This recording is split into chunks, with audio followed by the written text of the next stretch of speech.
we're starting a new campaign. Things run the night.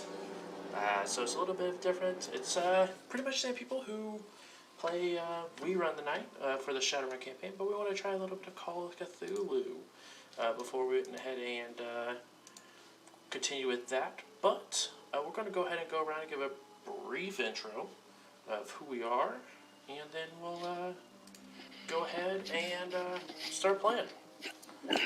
Alright, so we'll go ahead and just do a small little intro of your character's name. Then we'll get started from the top. So we'll go ahead and start with Mr. James Billworth. Hi, my name is James Billworth. I'm a Texan bounty hunter who fought in the war. And now I got out. That's about it. Beautiful. Next up we have the one, the only, Dr. Woody Winchester.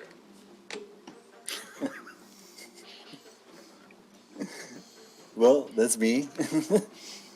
I guess I'm a parapsychologist that's a little nuts. I'm terrified of drugs. And I'm just really kind of kooky and out there. Just as I like all my psychologists to be. Next up, we have Anton Shelby. And I'm Anton Shelby. Your typical mob boss, gangster type person. That is sort of ugly, you know. That's kind of my stick. A native of London, grew up there, but came to the U.S. in search of some occult nonsense. I am terrified of small places as a rather stout individual. And I specialize in moonshine and other whiskeys. So nothing useful to the campaign whatsoever. About 5. In her crate, and she pooped on her hands. I mean, alcohol is always useful, right? Use it. Well, you're the psychologist. I'll default to you. Last I but don't not include that least, in my drugs category. we have Charles Fairbank. Good evening. I'm Charlie Fairbanks. You may know me from my popular film, Are You My Mummy? I saw that one. I'm a film star here from Hollywood, Los Angeles, California. Originally from New York. Fought in the war like most people. Now I spend my days acting and sailing on my yacht. You may also have been invited to one of my hedonistic parties. Go ahead. Kind of a playboy.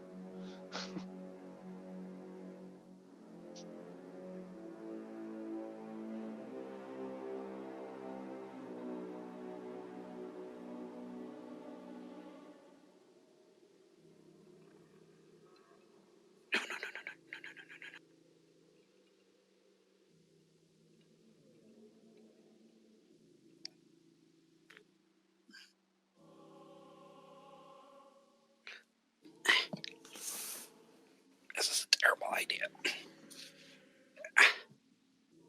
It's a terrible idea. It's all a terrible idea.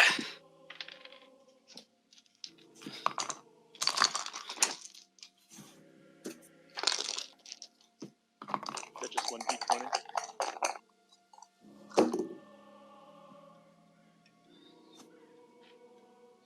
I passed.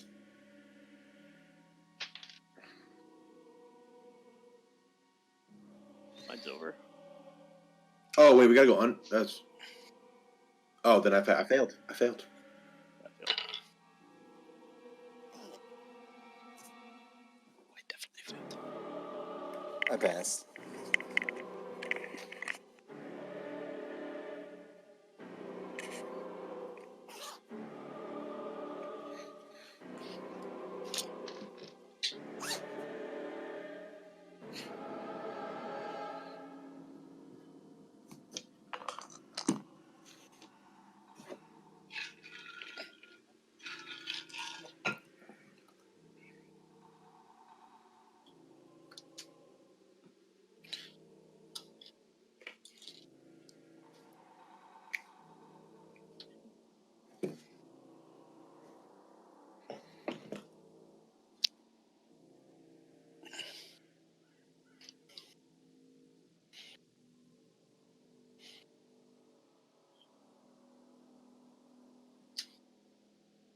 Okay.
Where was the estate again?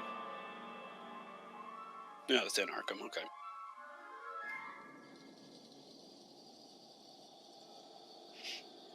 Did the gate just open itself? That would be cool.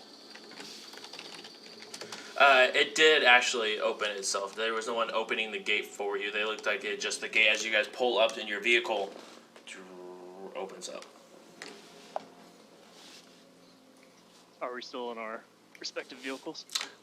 Yes, you guys are pulling into it, and then you guys begin to exit said vehicles as you pull up to the fountain.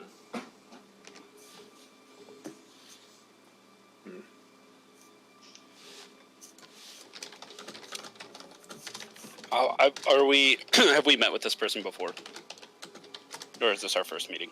This is to be your first meeting of you guys have may have seen each other in passing, as each of you are part of the Society for the Unexplained, which is a small group of individuals, or I mean, I say small.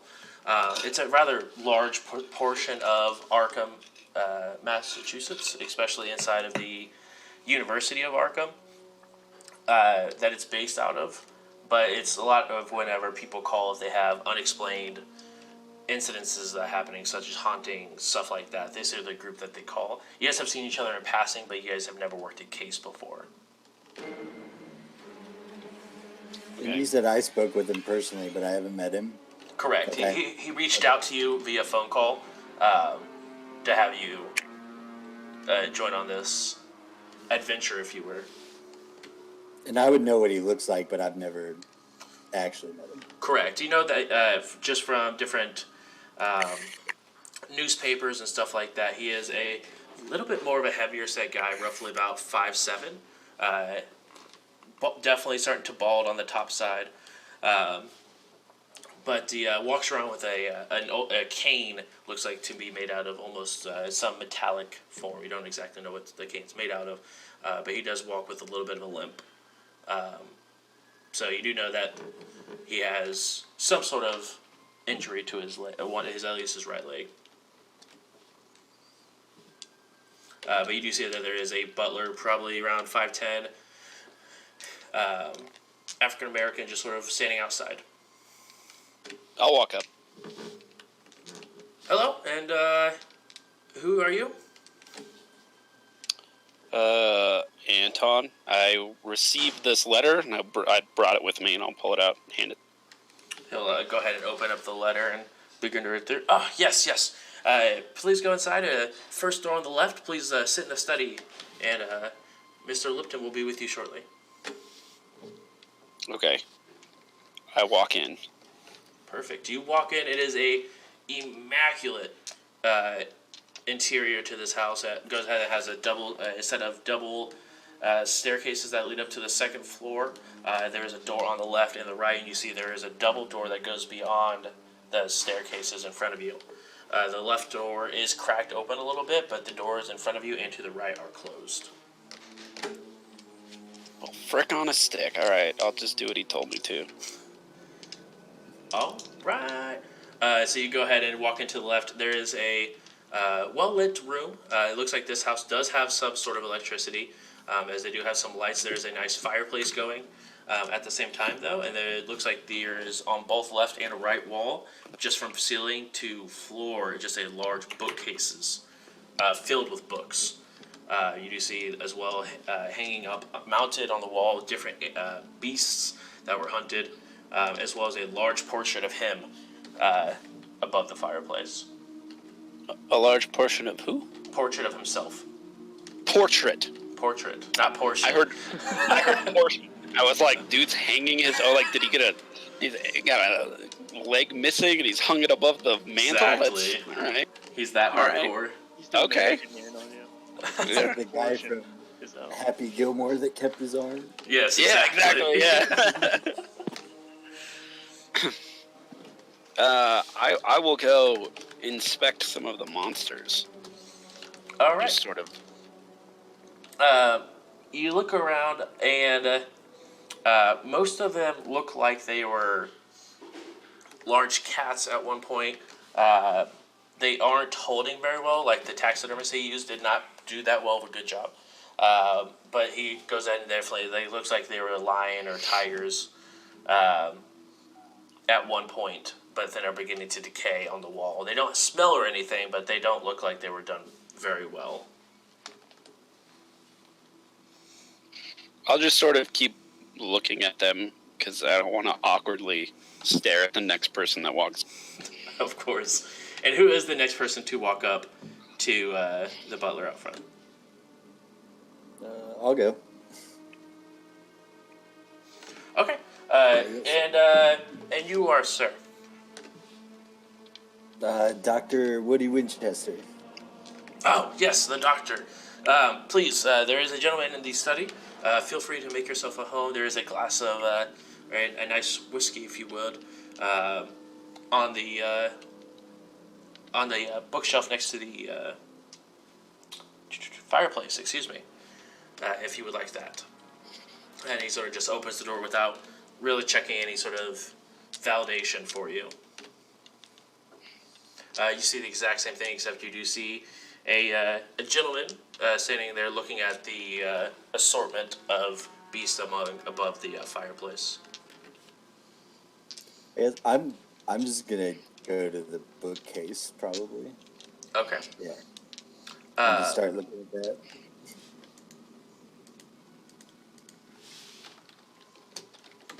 Because I'm curious on what he has. Go ahead and roll library use if you have it. Do you? Okay, go ahead and roll library use. Who's going to be the next individual to walk up? Did you say something, JJ? It sounded like you were muted. I forgot, my mic is really sensitive to my keyboard, so I mute it whenever I type Your something. clickety clacks. Yeah. I'll walk up to the butler, but I'm not even going to give him really stop for greetings. I'm just kind of gonna look at him as I walk by, kind of tip the hat and keep walking in. Let's, sir. You're sort of like, oh, okay. Then last but not least, Charles Fairbank. You walk up and you see his demeanor change a little bit. You can definitely tell this person is starstruck as he realizes who you are walking up to the front door. I get out of my car. I see his reaction. I just toss the keys over to him. So I'm here to see Anthony. Yes, please, sir. First door on the left. Nice study there for you. Great. Nice to keep warm. I cut him off. I start walking to the door, and I say, "Keep her safe." Right away. And you hear footsteps begin to pedal away as he begins to run towards your car. Oh, which by the way is I went with the Rolls Royce Silver Ghost. Ooh. So he parks your rolls next to my rolls then. Exactly. Yeah, that won't be confusing. Right, not at all. He looks around for. They're different models. They're different models. Okay. Yeah. He goes ahead and begins to go ahead and move the vehicles out of the way and slowly make them into a more presentable look. Another individual walks into the room. Is there anything I can get you guys while Mr. Liptel heads down? He just at one moment is he's not as quick as he used to be. I just want to see if I can get you guys any refreshments while you guys are here. Do you have any orange juice? Quite. Yes, I do. I'll take a glass of orange juice with a few pieces of ice. Absolutely. I'll toss him a canteen, like an old military canteen. Just like, can you fill this up with water? Or, could you fill this up with water? Yeah, absolutely. He sort of like tucks it under his arm. Anything else for you two gentlemen?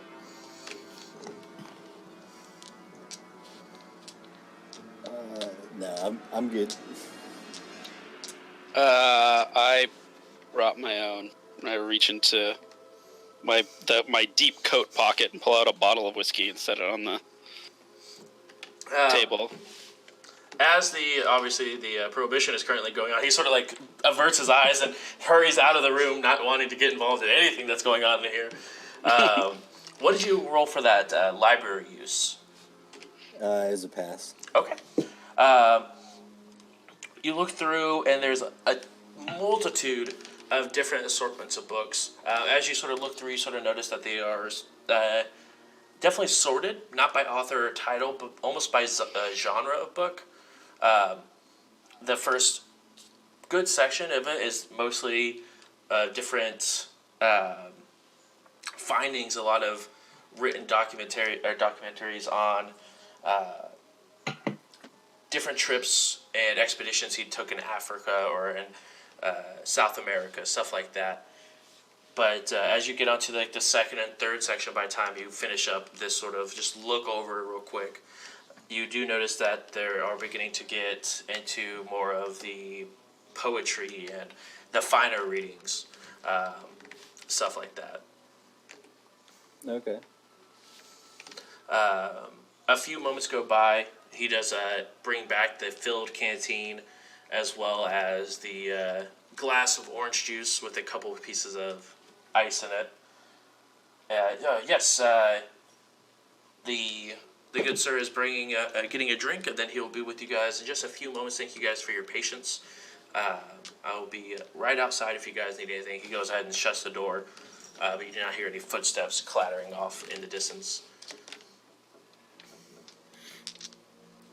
First thing I do is I go over to Anton. Anton, would you mind if I had some of your whiskey there? Of By course. the way, I'm Charles. Nice to meet you. I know of you. In fact, I attended a party on one of your yachts, although I never had the pleasure of meeting you in person. Oh, yeah. So please. And I grabbed 2 glasses that I'm sure are there. And Absolutely. You can just put mine. You can just put a little bit in this orange juice here. oh, perfect. Ever had orange juice and whiskey? I can't say that I have. It's called a flathead screwdriver. Anyway, thank you. Whatever floats to your yacht, sir. Next time I have a yacht party, I'll be sure to invite you. Oh, the pleasure would be mine. A few moments go That by. is, and if we make it out of this alive. Oh. What is that? Nothing. Sorry. Did I say something? I'm sorry. Right. My fault. A few moments go by, and you do hear the door open up again, and you do hear the sound of a cane sort of rapping on the floors as he's making his way into the room. You do see Anthony Liptel hobble his way in, and shut the door behind him. Ah, yes. Thank you so much for meeting me on short notice. I sincerely appreciate it. This is just a very urgent matter that I want to be taken care of quickly. We do have one more individual who's supposed to be on his way. And he sort of looks around the room. It doesn't look like he's quite made it yet, but that is fine. We'll go ahead and get started without him, and I'm sure he'll be here soon enough, or I can catch him on the telly.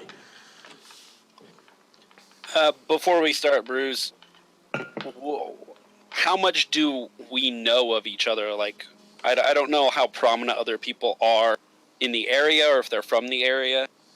Because it's like, for myself personally, if you are plugged into the area, you would have heard my name, because I am like the crime boss of Arkham. Like, that's what I do.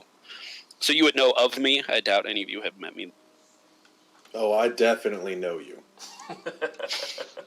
I may have heard your name from. Crime might be popular in the film industry, so I may have heard your name. I don't think I would know you personally. Yeah, I'm just waiting for them to put a big enough bounty on your head for it to be worth it. Exactly. That's it. You're completely out of my realm, so I have no idea who you are. all right. True. Well, would I know who any of you are, though? Like, how big or... If I'm doing my job right, you have no idea who the fuck I am. Right, yeah. All right, so I have no idea who the fuck you are, then. If you guys watch movies, you should know who I am. I have no idea who you are. He doesn't. He lives under. I would know. I would know Fair. then. Do we know paranormal psychologists at all, or is that sort of... I don't know how big that is. Like, are you It's stationed more, here? It's or... more frowned upon and discouraged. Okay. So I probably don't know you either. So I'm the laughing stock Yeah. of the community. It's Mr. pretty true. Bullworth thinks he's a load of malarkey. Okay. Yes. Yes. This artifact I have, and he sort of gets next to his fireplace, and he grabs a glass and begins to pour some whiskey into it. Yes. This book I need to return. I went and bought it from a store, and upon delivery, it was taken. But I do need you guys to retrieve said book. The book's title is the Lingering Beast.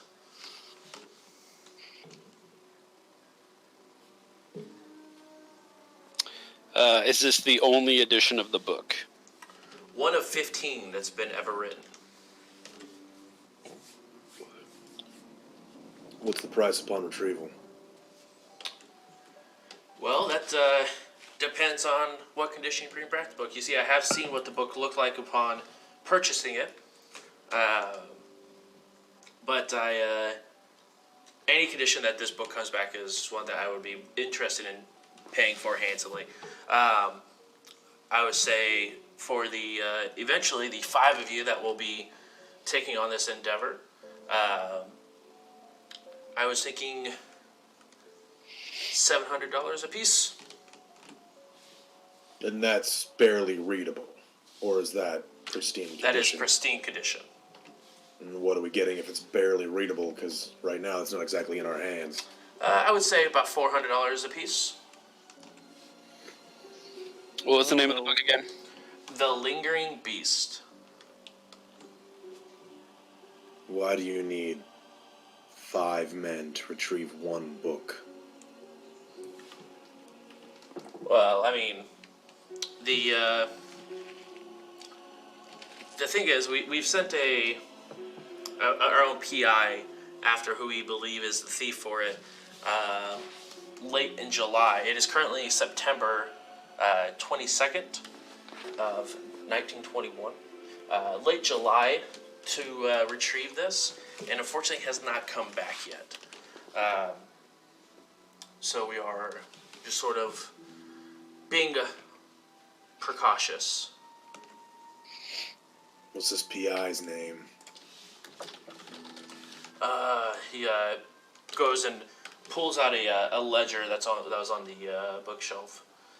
This was Robert Fredericks.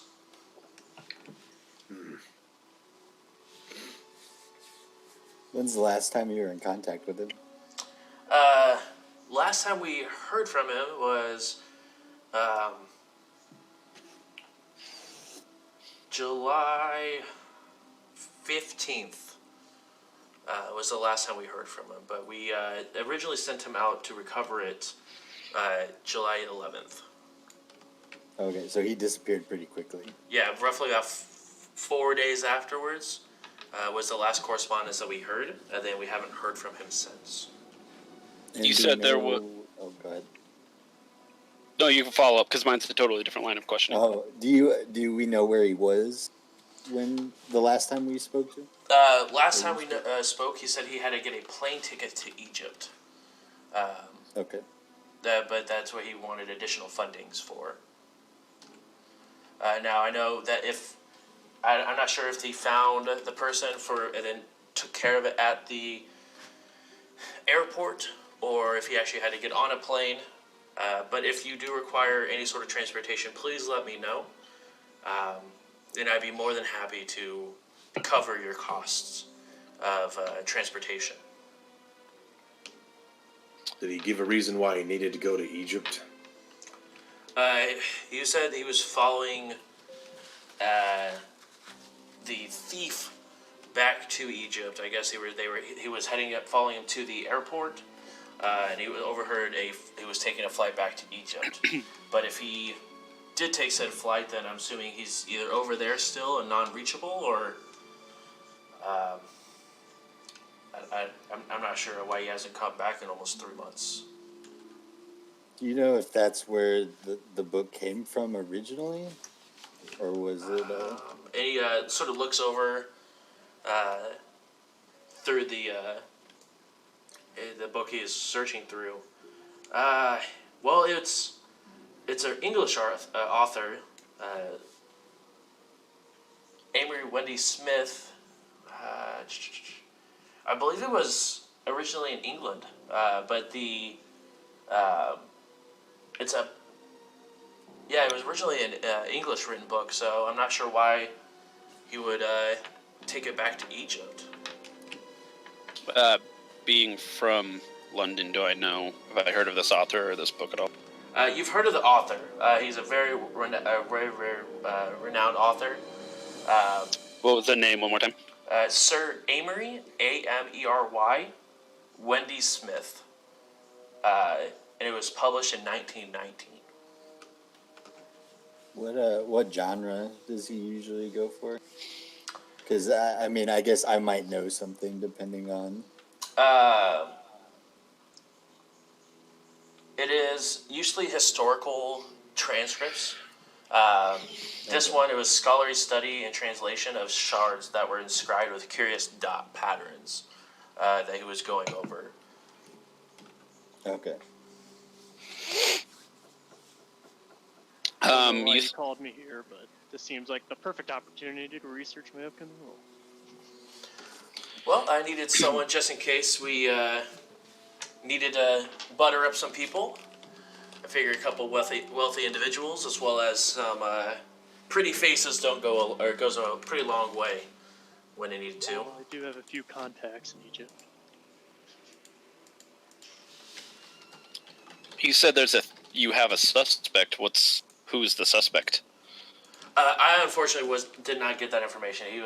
He didn't check in very often to blow his cover as a PI, but he said he had a suspect that he was going off of. I guess the shop owner that we bought it from said that he was in there quite frequently looking at the same book.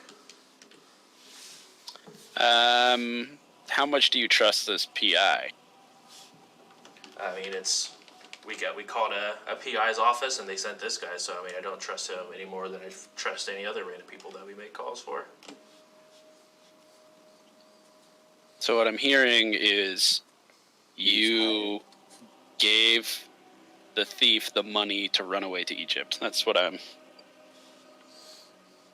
I mean, I would like to clutch it in my house of other collections he begins to look around his study.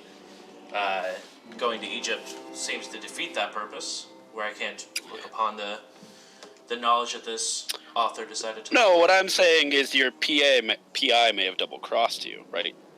Didn't check in, wasn't giving you a lot of information. You don't trust him. Did he seem particularly interested in the book?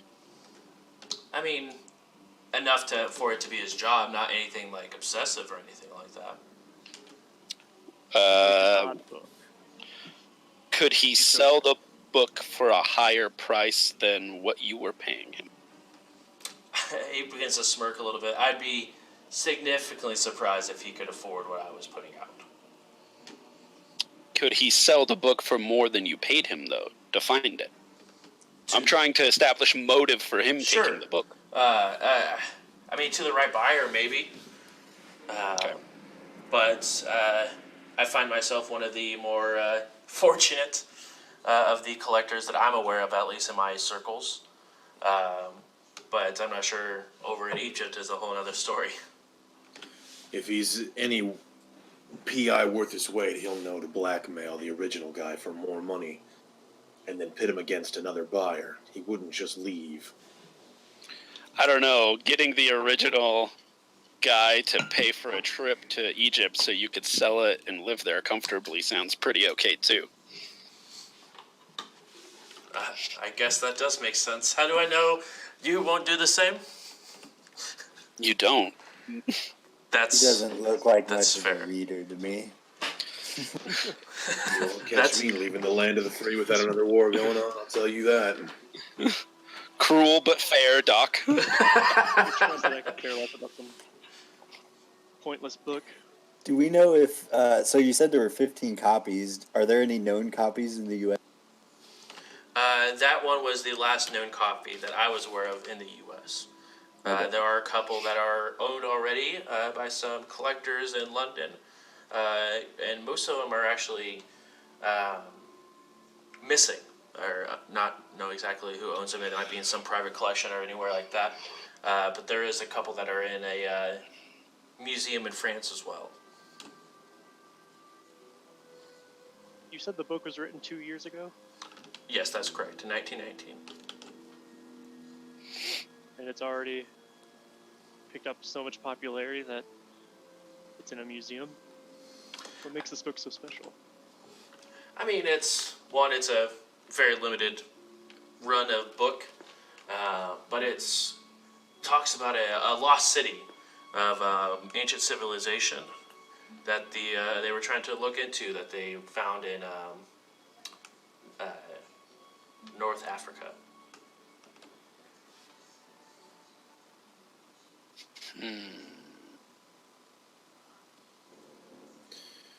So where's our first point of interest we should be going here? Is the author still alive? As far as I know, he is. I unfortunately don't have any contacts to reach out to him, being a very well-published author, unfortunately. But I haven't heard any news of him passing.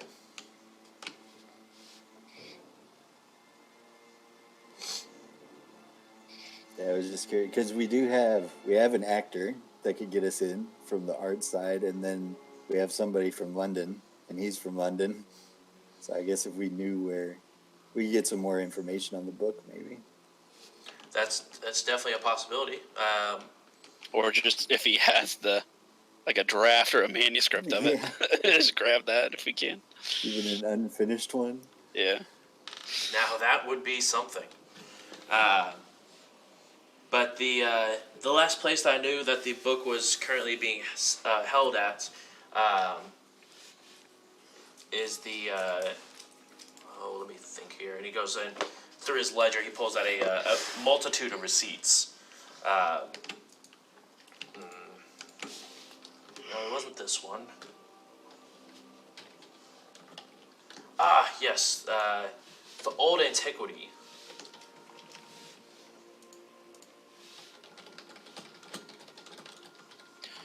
The Old Antiquity.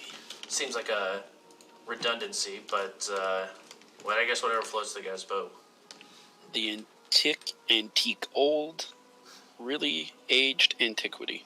Exactly. Well, you can open up an antiquity that's fairly new. See, this is why we keep the pretty face around. I tried that once; it didn't work out. Been established. But An established antiquity. Established antiquity. like I said, it was last known to be at a that shop. The shop owner's name is Nigel Tyke. But I personally didn't want to go there pick it up because he has some. For a collector as myself, it'd be negatively impact my social circles if I were to show up at one of his establishments. Oh, this sounds like my realm. What's his establishment? An antique shop. But it's just the Why kind can't of you person. go to an antique shop? The kind of person he is, the kind of people he runs with, it just doesn't flow well for my social circles. Is he a weirdo or a criminal? As far as I know, just a weirdo. Okay, cool. Never mind.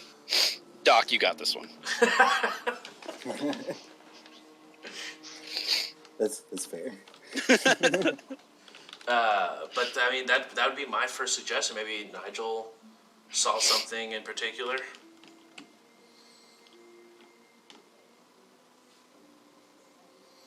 Well, I need to call my agent.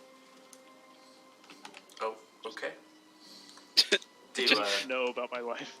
Just to check in. You check in every hour on the hour. That's true. Do you guys have any more questions for me? Who is the other person that you've recruited here that we haven't met? Yes. Last individual that I'm aware of will be coming will be a Isaac Lockhart. He's a pretty. He knows a lot about exploring. Is very multilingual. Just in case, as he speaks Swahili, as well as Arabic, and that's where a lot of the language that people speak over in Egypt. Just in case you guys are required to go over there, I just wanted to make sure that we were prepared.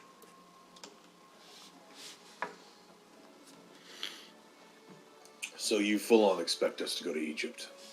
I do not expect. No, if you can find him on the U.S. soil, then that's easier on my paycheck. But I just want to make sure that we are covering all necessary bases. I guess we go check out this antique shop. Let's go to the new antiquity. The The established antiquity. exactly. All right. You guys make your way out into the old antiquity. As you go in, it's a rather small store. Definitely, most of you live in houses that probably one of your bedrooms is bigger than the store. There is a individual behind the counter, sort of just looking through a newspaper, and has a small little nameplate on that does say Nigel. He's middle class looking, very greasy looking, very ratty hair. It looks like probably hasn't showered or cleaned his clothes in a couple of days. In his about mid-40s. Hi, what can I do for you? I go up and be fairly brash and just ask, we're looking for an old book. Perhaps you could help us. It's by Sir Amory Windy Smith. Have you heard of this author? Yes, I believe there is an investigation going on with a Mr. Lipdol about a book he was trying to acquire. Yeah, perhaps. Is that the only person that's come in and inquired about this book? Oh, no. There's been one other gentleman, probably in his mid to late 20s, maybe. Fair or darker skin, lightish brown hair.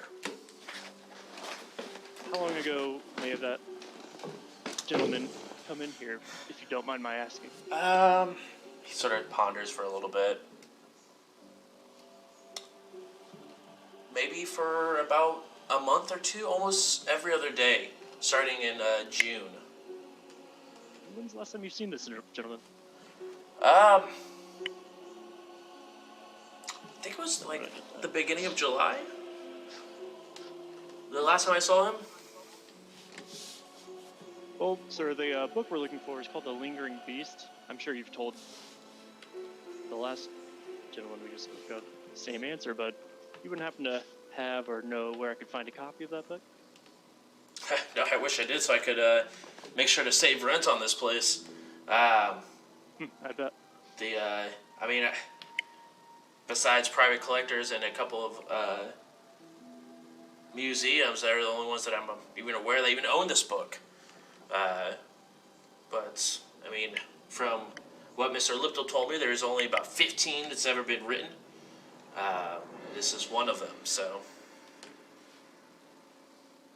Yeah, we've heard about the same. Do you have any other books by the same author? Let me see here, and he slides open a back panel for the display that's in front of you, and he sort of looks through some books. He's like, it's not a book, and he pulls out a small pamphlet. I have this pamphlet that was written by the same author. It seems like a paranoid trip, if you ask me, but it's a little pamphlet on the supernatural and other spooky things in the night. Could I have that? You could gladly purchase it from you. Yes, I'd be more than happy to sell it to you for about $50.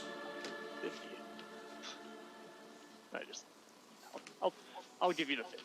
Oh, he lights. Oh, absolutely. And he's carefully doesn't even slide it across. He actually picks it up in his hand, and it's not super old, but it is a pamphlet. This right here, I believe it's dated early 1900s, about 95, I think, maybe even 1900 itself. Yes, I just grab it and walk away. Is there any paper around?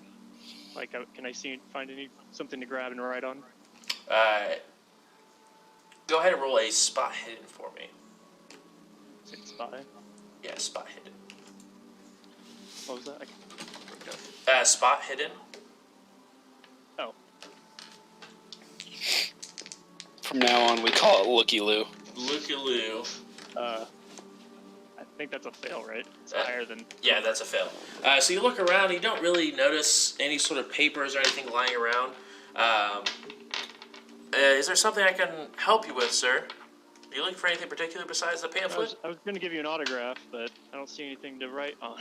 It clicks as he realizes, he tears a page out of the back of his ledger and just slides it across the table. Yes, please. I write down my autograph and just tuck it in his pocket. He instantly takes it out of the pocket and puts it in the case for $52. I didn't see it. I was already... Exactly. I could care less. Anyway, I'm reading the pamphlet. Yeah, it's a pamphlet about just the readings and findings of a William Winthrop in Africa who swears upon encountering ghosts and other beasts in the night that should not exist. Mummies, ghouls, ghosts, and the like. I asked Woody if he knows anything about this. He'd be more... That name sounds really familiar. You can go ahead and roll history or the occult. Which ones do I have?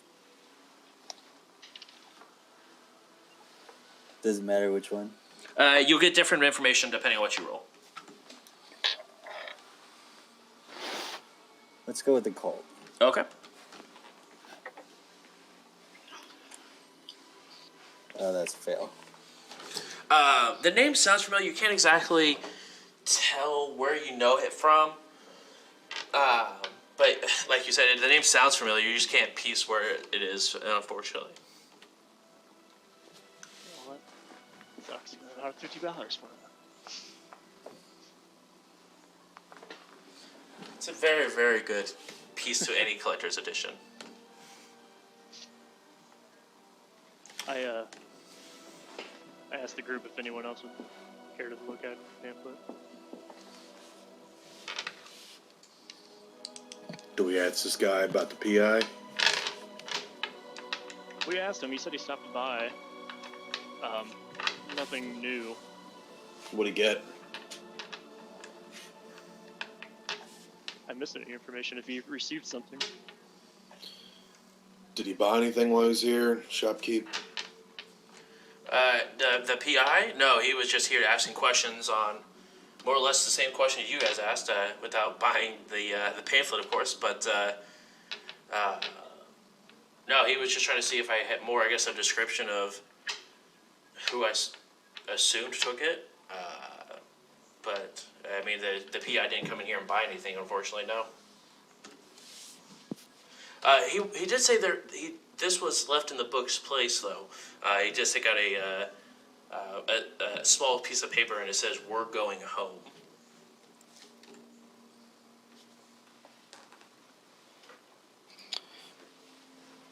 Did he describe who he thought took the book? Yeah, he said that he just gave he gave that description of the mid to late 20s, dark tan skin and brown hair. Who we think the thief is? Yeah, that's who the thief is. Are you guys asking who the PI looked like? No, I just want to make sure. Oh yeah, that's who he said the thief looked like, or the individual who showed interest in this book. I guess we never did get a description of the PI from what's his name, so might as well get it here. The PI, late 30s, I think. He already had graying hair though. Smelled tobacco. You could smell it walking into the room, mixed in with some poorly made. What's the word I'm looking for? Cologne. Yes, cologne. It's just horrible smell as soon as he walked in. Smelled like he was trying to mask something up. But he seemed pretty good at what he was doing. He was asking all sorts of questions about height and all this other crazy nonsense. But I mean, probably around 5'10", 5'11", maybe even 6 foot. I don't know, hard to tell. Black guy, had a British accent though.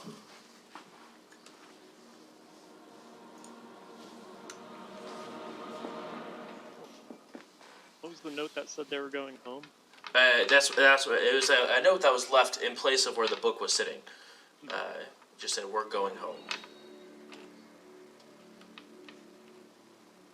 Perhaps they're going to London. I mean, that's a large country to presume the location of. The PI purchased a plane ticket to Egypt, though, right? That is correct. Yeah, the PI asked for a plane ticket to Egypt. And the city is in northern Africa. Correct.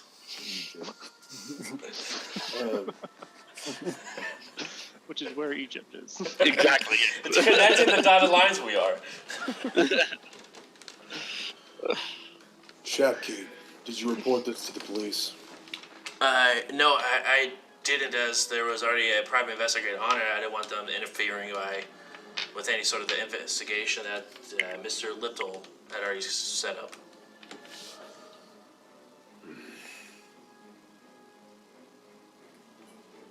What do you guys think? Where do we go from here? Why don't we try? Obviously, we need to go to Egypt at some point. But we also have the author. um, Wendy Smith. Are they still alive? As I look at the shopkeeper mask. Is this a person that still is a living person? As far as I'm aware, I don't really keep tabs on authors and what's going on with them. You have to ask someone who's more of a collector. Do you have any clients in London, or do you trade books with anybody there? I do have some international clients, but typically they send send either a carrier with the payment, or if they're in town for some sort of convention, they typically stop by, and then I send the what antique they're looking for out internationally. Well, we're looking for a thief. Usually, what I do is I get a description of the thief, and then I go talk to the town, see what they've seen him, get the word. Maybe we can get a name. It's just what I do. Seems like a good place to start. I could ask my agent if he knows of any publishers who know of any Sir Amory, Wendy Smiths. See if I can get a number or an address or anything. Maybe Anton could check the black market for us, see if it's come on sale recently. I can do that. It's going to take some time.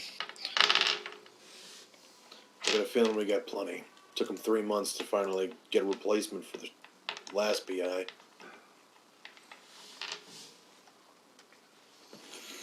Well, shopkeep, did you get, assuming, since you're giving us a description of the potential thief, you got a good look at, I'm assuming this guy running out close to the same day? I mean, not really facial structure. It's more of he had something over his face, but I saw his skin color and his height, but I didn't have like a facial description, unfortunately. No. Okay, but you saw him take the book. Yes. He it looks like it was we had someone here pick up for Mr. Liptel, and the guy ran in here, took it out of his hands, and ran right out of the shop with it. Would you say this was a brown boy or a black one? Brown.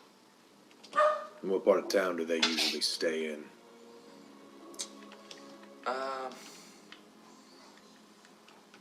I mean, the university has a lot of diversity going on there. Especially someone of that age. That would be the first place I would check.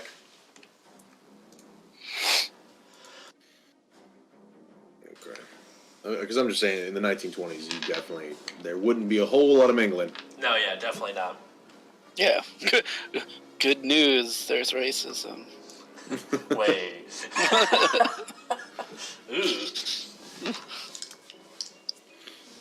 I guess we could check Welcome out the to university. H.P. Lovecraft. True. Fair.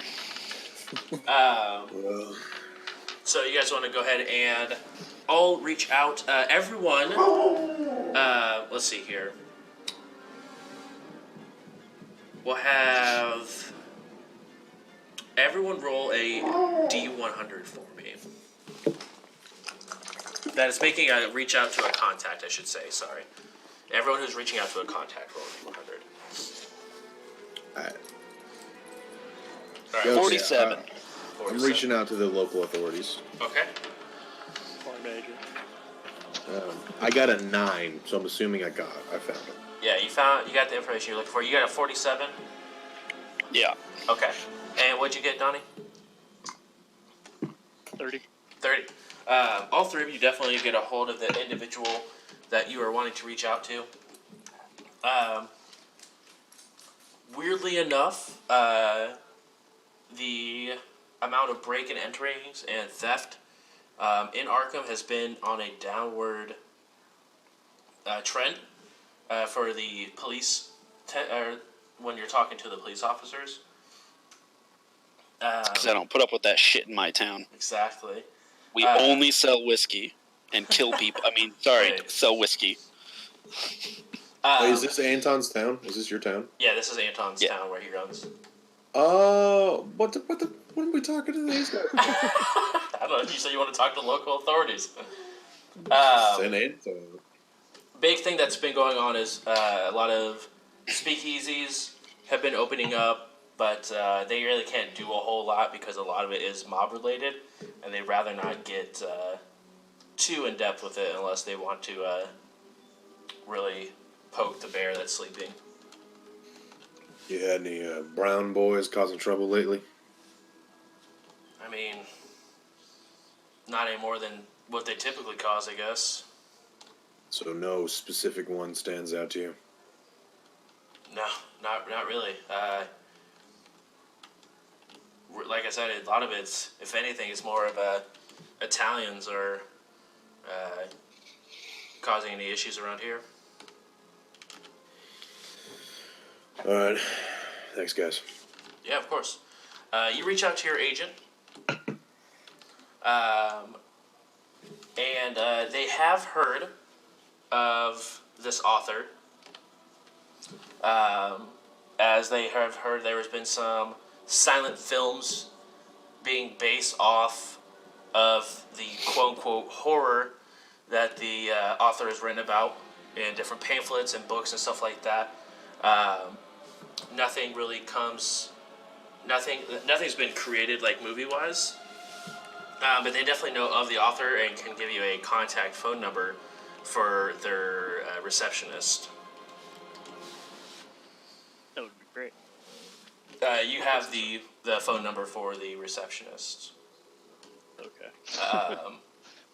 And we know this is, what is it, Sir Henry Smith's Yep. receptionist? That's correct. Okay. And with your black market, you put out a couple feelers, but it's a little early to be able to tell exactly.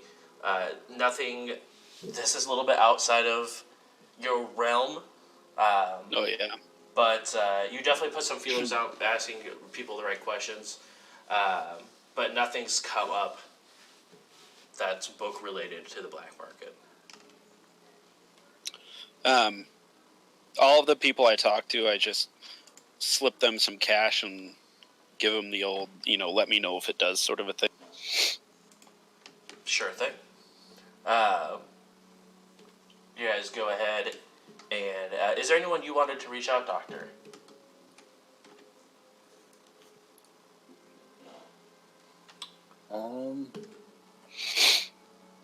Not that I can think of right now. Okay.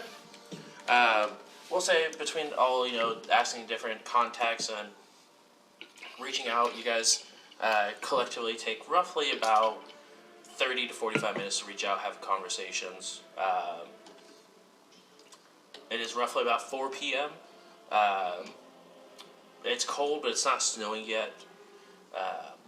But you want to reach out to the receptionist, Charlie? Yeah. Okay. Yeah. This is the office of, and it's interesting that they're answering over there because it is on a different time zone. It definitely should be after hours, but someone's still answering the phone. Thank you for calling the office. Do I know the time zone? Are you from London? Part of the phone number? We're currently in Massachusetts right now. Yeah. So it'd be about, what is that, 5 hours? Yeah. It'd be about 9 p.m. over there. Okay. Hi, this is Charles Fairbanks. I'm calling to hopefully get a word in with Sir Henry Smith about an upcoming opportunity. Is he available to talk? Is this related to a film or something, sir? A book? Of course it is. Oh, perfect. Let me check to see if he's available. You just hear her put the phone down. Obviously, they didn't have hold back then, but you hear her put the phone down, and it just sort of, you hear the turning of pages. You hear a pick up. Are you looking for an in-person meet, or are you just looking to speak over the phone? Speaking over the phone is fine. If we could get an in-person meet if needed. He's actually getting ready to leave for the day, but he's sort of open right now if you would like to talk to him. That'd be great. Make sure you mention my name. Of course. One moment while I transfer you. The line goes dead for a little bit, then is then picked up. Hello. This is. I'm coming out of blank. Mr. Fairbank, correct? Yes, it is, and this is. This is. That is correct. Yes. And I heard you had a opportunity. Yes, I was recently researching a role. I came across one of your pamphlets at an old antiquity shop, and I was just wondering about any other books you may have written. Can you remind me of the name of that pamphlet was? Let's see if I still have it on my person. Yeah, it is the ghosts and other things that go bump in the night. Ghosts and other things that go bump. Okay. The pamphlet I purchased is Ghosts and Other Things That Go Bump in the Night. Are you familiar with that? I mean, you should be, right? I mean, I I wrote it. There's a few thousand copies of it dispersed out, but that and I have another smaller publication, hardcover book for my trip in North Africa. The Lingering Beast. Those are really the only two publications that I've written. Great. It's actually the Lingering Beast I was calling about. Seems to be quite a rare copy. Yeah, it would be wonderful insight for my upcoming role. Can you perhaps give me some context where I may find a copy of that book?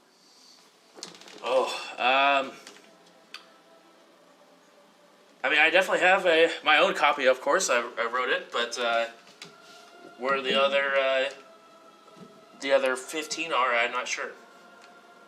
Would it be possible if we met up and I looked over your copy?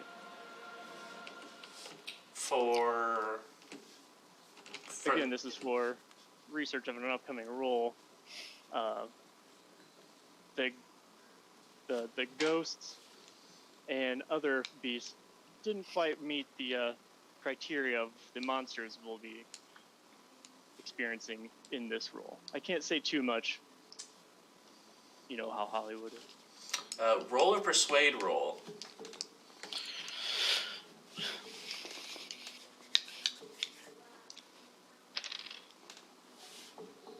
I failed. It's let me think about it. This is a piece of work that is, I hope, very dear to me. But let me give that a thought. Is this a good number to call you back at? Let me give you the number of my agent. Okay. Give you the number of my agent. Perfect. I'll once I come to a conclusion, I'll go ahead and reach out to your agent and see if we can what we can do. That sounds great. And one more thing. Where are you currently? Just in case I'm in that side of town. It'd be great to have coffee. Downtown London, my friend. Wonderful. I may end up on that side of the world in no time. I would be more than happy to have a meet with you. And he does that and disconnects the line. All right. So, where would you guys like to go off to next? Mr. Shelby, I know some of your boys got some sticky fingers. Maybe they know who took it, or heard about a guy who might have taken some sort of book from an antiquity shop.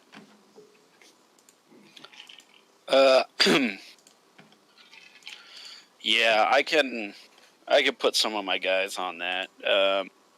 If somebody took it, it probably wasn't a member of my organization. but they may affiliate with someone from my organization. So let me put word out when I head back tonight, and we'll see what turns up. All right. Where's I'm not from around here. Where's a good hotel or place to bed down? Nothing expensive. Maybe there might be some girls in there if you don't catch my drift. I've taken care of. How many of you are from out of town? I'm out of town. Oh, I definitely said the girls thing like only to you. Oh, okay. Definitely didn't let them hear it. But I asked. I was like, "Hey, got a place to sleep?" It was like, with some girls, maybe. Yeah, I'll put you up in my hotel. I It could should pay my have. way. I just needed a good place to stay. It should have everything you need if you catch my drift. And I take a sip from a flask.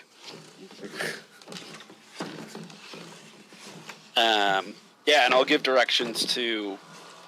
I have to think of my hotel's name. The Carriot. Okay.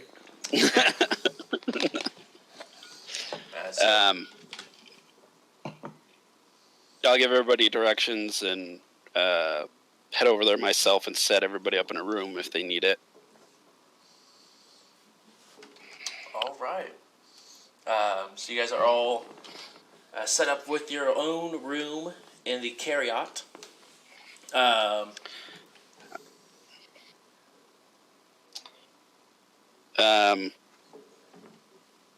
I will slip James a piece of paper, or I'll whisper to James to ask the concierge if he's heard of Giggle Pig. Well, I give you the weirdest look. Yeah. There's no laughter in Mr. Bulwark. Just a stern look and a head nod begrudgingly. All right. Is there anything else you guys would like to do before retiring for the evening? It is roughly about 6 o'clock at this point in time in the game. I just want to recap my phone conversation, make sure everyone is on the same page as I am. The other author does have a copy of the book. He has his own copy. He has his own copy. Yeah. So we know where one copy is. And he's not willing to give us this copy. No. Well, But he hasn't. If you guys plan on robbing this man, but I would suggest we don't. I mean, If we do maybe find he could be persuaded. If I find myself in London, I may have coffee with him. I might be able to persuade him there. Well, do you, forgot your character's name, Travis. Anton. Okay, Anton Shelby. Do you still have contacts in London? Yeah, I have some, but again, not many. I would be, going back and finding people from my past. I don't have anybody that I know that would Be steal able a to book be for us. persuasive? We're not Oh, looking no. to steal a book. We're looking to catch a thief in return. Yeah, unfortunately, everyone I know would murder that man and steal his book. So I don't know if we want to go that route. That's probably not a route. Yeah. I wasn't looking to break any laws on this investigation. Hunt, I could- manhunt. I could talk to some higher ups in Hollywood, maybe stiff arm some of the current productions that are being made on the author's other books, but it's not really something I'd like to do. I have nothing against this man, and frankly, don't have much invested in getting this book either. I'm here. I think there's some use into seeing the book, and maybe there's a clue in it to where home is. So if we could just meet with a guy and read it in his house and not take it and not do anything to him, I think that's useful as well. Or maybe he'll understand the cryptic message of taking it home. Yeah, perhaps. Yes. I could always give him another call. I guess. Wouldn't hurt. But what time is it over there right now? Like 6. Over in England? It's 6 p.m. 6 a.m.? in Massachusetts. 6 p.m.? So it'd be. Oh, I thought it was like midnight. No. It's 6 p.m. So it'd be 11 p.m. in England. Okay. They're The other 5 way. hours. So maybe we... Wait till tomorrow. You call, wait for his contacts, get some sleep. I'll see you guys tomorrow, I guess. Works for me. All right. And as you guys all retire to said rooms, we'll go ahead and take a small break. We'll go ahead and take about a 5-minute break. Go ahead and stand up, use some restroom, get something to eat, get a drink, and then we'll be right back with some more. Hold on. Oh, Definitely. Do you go to the enacted- concierge? oh. Definitely enacted the giggle pig. All right. Okay. Giggle pig activated. He takes you behind the counter into a storeroom and opens a secret door which leads you into a speakeasy that's hustling and bustling with a bunch of people. I'm gonna, as soon as he starts pulling me along, I'm like, just send the giggle pig to the room. Like as soon like he's like, follow me. I'm like, no, no, just. I mean, you know, I just did. Giggle pig. I laugh when he tells me that story, and I tell him it's okay. You're hearing that from concierge. So I ain't telling a fucking soul. Just. Yeah, he would come to me and go like, "Should I do this?" Like, guy. I walk away. I just go to my room and I just like, I lay there. I'm like, I don't know if it's gonna work. I'm just gonna go to bed. If I knock the door, great. If not, I'm out. And that's where we'll go ahead and fade to black as we go ahead and take a small break. We'll be back at, we'll say 10:30 or 10:40. 10:40. Good. Be right back. And we're back. So, where we left off, everyone went to the respective rooms for the evening to get some well-deserved sleep.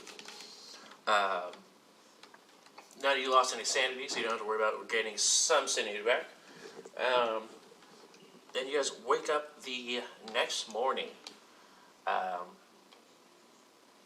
Is there a continental breakfast at your hotel?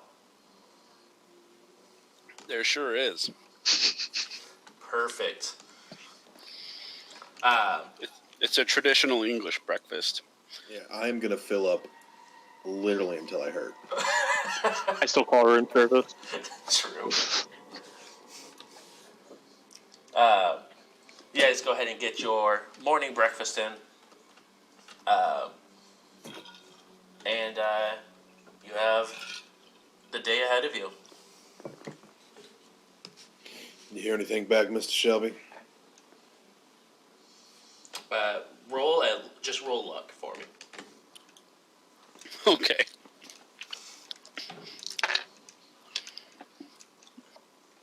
Oh yeah. 18. Oh, so success. You did have someone leave you a letter this morning, or a message,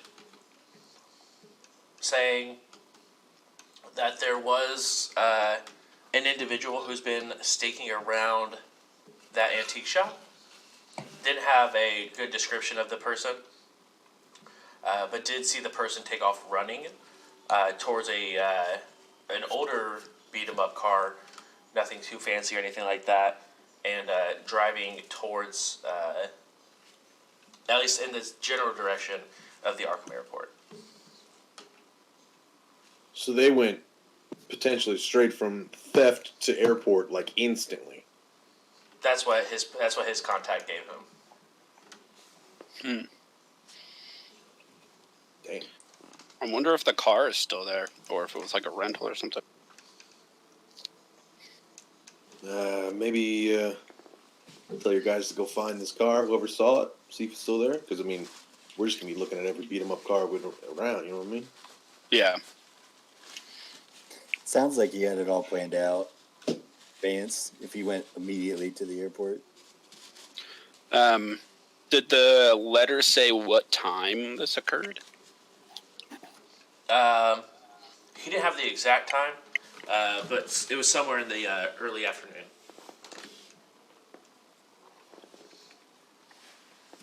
Okay. I'm going to ask some of my people to see if they can find the car and see if they can get passenger manifests for planes to Egypt. Flights to Egypt around that time, that day. Okay. If they can, I might be able to get the flight. I mean. Your approach will be gentler if you want to go that route. I definitely would. I mean, Okay. I wouldn't think twice about, like, oh, I'll just check. My brain would be like, we'll take care of it. I'm not even going to, like, question how he does it. Like, I compartmentalize so well that I just, like, he's doing it. It's all my brain cares about. Checks out. While that information is being looked for, is there anything else anyone else would like to do? What time did you say it was? 6. It's early in the morning, so I don't know what time you would your character So wake London up. time. It's afternoon, right? Right, it'd be yeah, probably early. Yeah. Unless you wake up ungodly early, it'd probably be early afternoon over there. Yeah.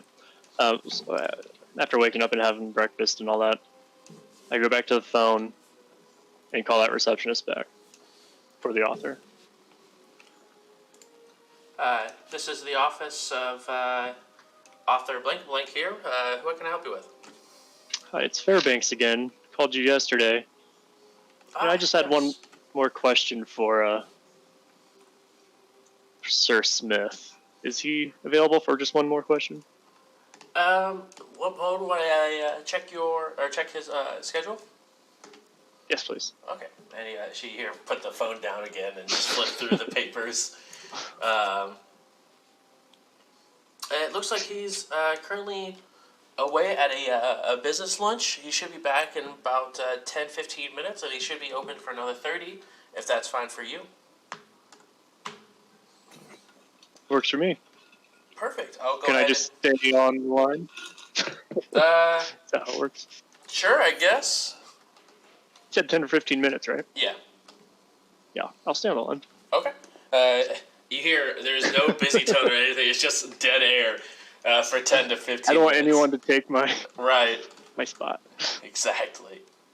10 to 15 minutes go by. He just walked in. Just a few more minutes, and I'll go ahead and have him be able to pick up for you. Sounds great. She seems a little annoyed that you asked to stay on the line for 10 to 15 minutes. Expensive, too. Yeah.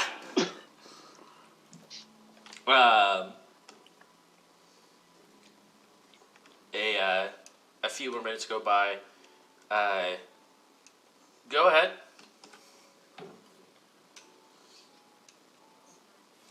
And sorry, this is Sir Wendy Smith. Hi, Sir Smith. This is Fairbanks calling you back again. We spoke yesterday, if you remember. Oh, absolutely. I just had one question regarding the substance of that book, that Lingering Beast book. Yes. Would you say the phrase "we're going home" means anything to you? Is that the phrase? I don't remember. We're coming home. We're going home definitely rings a little bit of a bell. Throughout the entirety of the book, it's a character sort of as myself sort of reliving through this expedition. But the character felt at home in North Africa. After Would you staying say there for so Egypt? long. Yes, actually. Say Egypt is the same thing as North Africa? Oftentimes it can be. But he felt after staying there for a little while and becoming more accustomed to the beasts and the monsters, he became more at home there. Is there anything more specific than just North Africa? In case I can't get my hands on the book itself, it'd be nice to have some substance. Honestly, it was a little bit of everywhere. We took a couple of different trips. Some a little bit. The farthest we've reached down was Mozambique, but we did spend quite a bit of time in Egypt and a couple of other neighboring countries around there. Okay. Is there a large following for your book by any chance? Perhaps a following that may go to extreme measures to get their hands on this book? Not that I'm aware of. I know there's, academic circles who find my work interesting, but dangerous or anything extreme like that, I wouldn't know about, unfortunately. Well, I'll be frank with you, Sir Wendy Smith.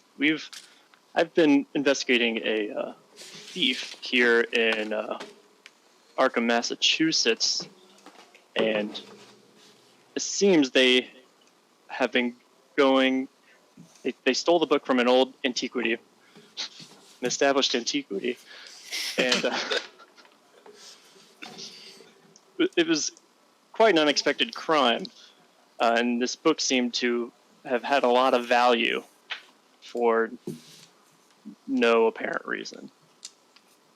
Is there anything by chance you can give me to help us in this case? It would look really good in your film opportunities, your upcoming film opportunities I've heard about. If you could give me anything. You wait for a few moments, as it almost sounds like it went dead air, and he goes, most people think that book is fiction, but I can tell you from first-hand accounts that it is definitely not. What kind of people are interested in it, I'm not sure, but I'd be very careful if people were trying to get their hands on this book. Okay, and there's no chance, if we could meet up in London, I can go to you. If we can just look at this book. I will say some of the information in this book is not for people who are not accustomed to things that go bump in the night. I personally have it hidden under lock and key because it, let's just say I'm still in recovery. What if I brought with me a parapsychologist that I may have acquainted? And I'll let him look at the book in my place. If you have a trained professional, I would definitely feel significantly more comfortable with you looking at it. I think I would too. And he goes sort of like a hushed tone. Could I set some time with your receptionist, perhaps in the future? I'll set with as soon as you can get here. I can get there as early as next. What day is it? It is Friday. How does Monday work? I don't know how much time I got. That works for me. Meet me at my personal address, which I will go ahead and he gives you a address. Be here at 7 p.m. I can make that happen. Okay. And Thank you for your cooperation, Sir Wendy Smith. It is a great help to me in our investigation. Just keep this close to you in your investigation. I don't need the whole world knowing what is inside this book is actually true. Of course. All right.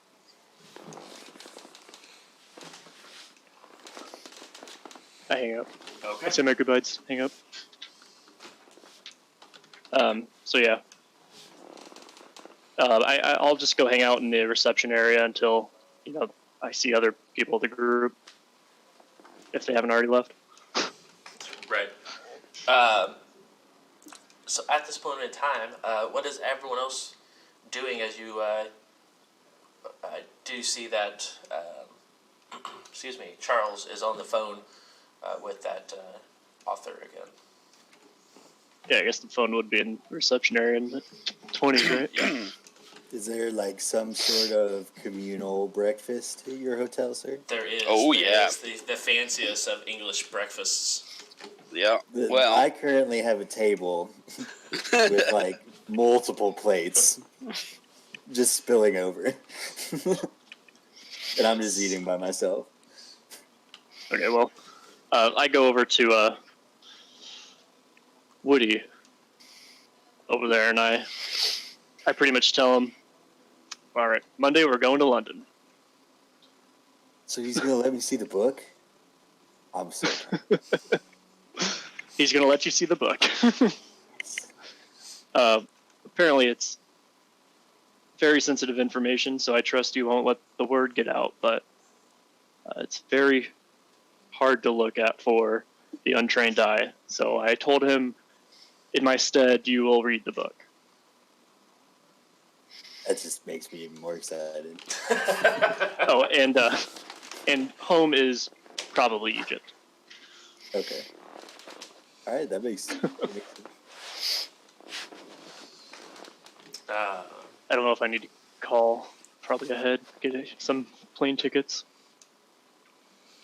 Yes, because as of right now, you are currently paying your own way to England until you reach out to Anthony to see if you can possibly get a ticket purchase. I want to see what the rest of the group says first, because I don't know if everyone wants to go to London. So, is everyone around? In one capacity or another. I'm going to hang out until everyone's together, or go find someone. if I go to London, I probably need to fly under an alias. Whatever you need.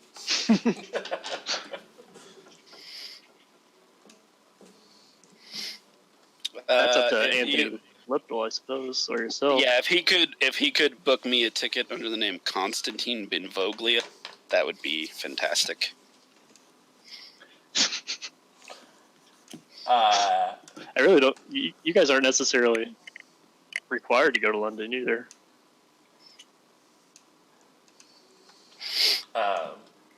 And what about... I mean, it might be good because I imagine that would be a stop on the way to Egypt at this point in time. That's about it, yeah. Yeah, it's pretty true. That'd probably be one of the... yeah. Yeah, London is probably the stop to everywhere. True. Yeah. Especially for Massachusetts. I don't mean to be rude here, but in this squad, I appear to be the muscle. So if anything were to happen, I'd kind of feel bad not being there at all. I've never been attacked by a book, but I appreciate that. I'm sure he didn't mean physically damaging. Yeah. Mentally, maybe. Oh, that cause is long gone. True. So, anything you guys would like to do prior to heading to England? London. I'm gonna go home and pack. Good call. Probably a good idea. Well, Yeah. I'm gonna bring cash. I am going to read up on London or England's firearms restrictions. I actually already have in IRL for the 1920s, but James Billworth would like to be more familiar. I'm going to call my agent. Okay. He needs to know when I leave the States. That's fair. Your agent is aware that you are leaving the States and hope to have a good travel. Yeah. Okay. Um, Told him to cancel all my meetings. right. All 3 of them have been canceled. Should also call Anthony. Make sure we. I can call Anthony while you do that. Okay. Yes. Everybody calm down. There's only one phone in the hotel, okay? This Right. isn't... Oh, okay. We'll just see where the line operator Ow. gets to. And everyone has to come up I feel to like the I've been hogging the receptionist to make a phone call. It's like the porta potty line. Right. Yeah. Yes, this is Anthony.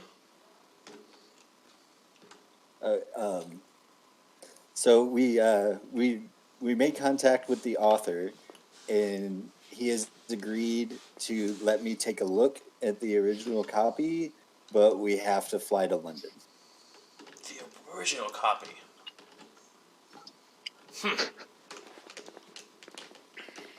Well. So I'm assuming you're needing a ticket. Yes, we would all need a ticket, preferably, Okay. I nudge you. and we need an alias for our friend Mr. Shelby over here. I'm sure that could definitely be arranged. Does he have the proper passport to provide that alias? I look over to you and ask if you have it. Constantine Benvoglio. Yeah, we're good. Okay. That's a name and a half. I'm just gonna hand the phone over to him so he can spell that. Yeah. Okay. I have KAHNNSCZ. Okay. I'm kidding. It's spelled regular Constantine Benvoglio. Oh, okay. Sure, it's not McLovin. Yep. McLovin, yeah. That's the other one. That's the other. That's for boats. What's your whole name? Yeah. Right. Yeah, we have a ticket, 4 tickets set up. The flight will leave later today.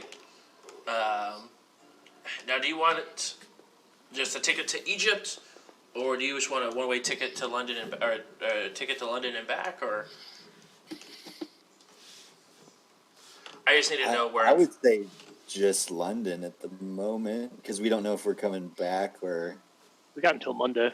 Yeah, we can figure out if we need to go to Egypt from there. Okay, I will go ahead and just send a one-way ticket to London. If you guys need additional funds or anything, go ahead and let me know. We can set up a transfer to get you guys taken care of for the way back.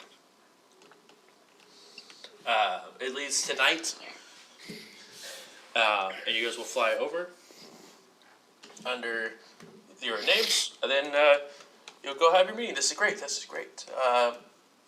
Please call once you have this meeting with the author. I do want to just make sure we don't have any incidences like we did with the last individual.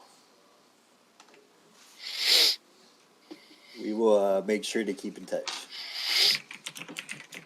Perfect. He goes ahead and disconnects the line.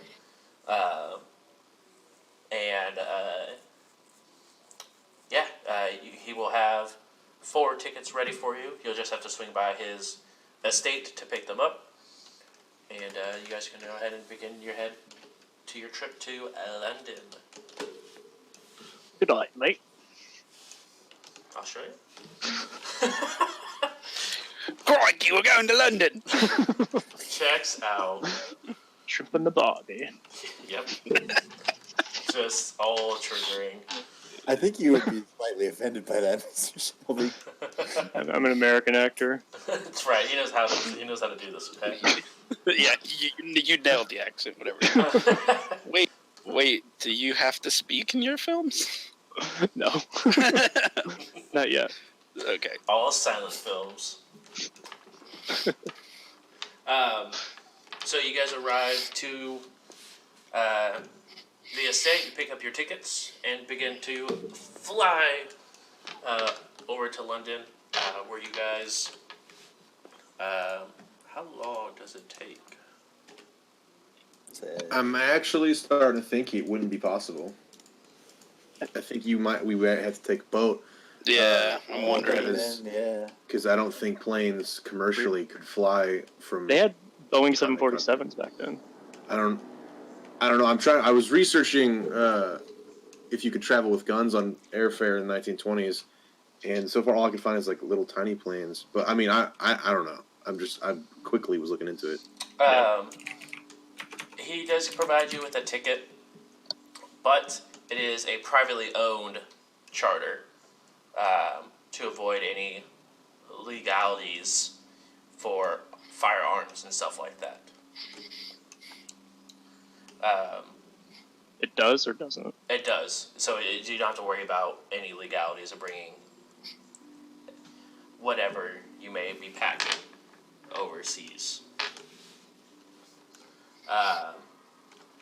You go ahead. It's not like they had metal detectors back then. Right, exactly. You go ahead and make the trip over. Let's see here. Anton, go ahead and roll me another luck roll for me. Oh, yeah. Nope. 65. Roll 2 more for me. Oh, dear.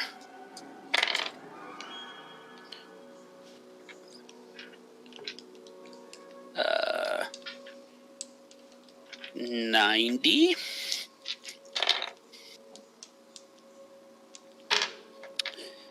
And 34. Okay. Alright, so you guys arrive in London. Okay. We definitely didn't fly over this fast. I was wondering actually what the first transatlantic flight, which was like one guy in one plane. And it was. Yeah, it was like 1919. It was like super dangerous, and it took him 23 days because he had to fly, land on the water.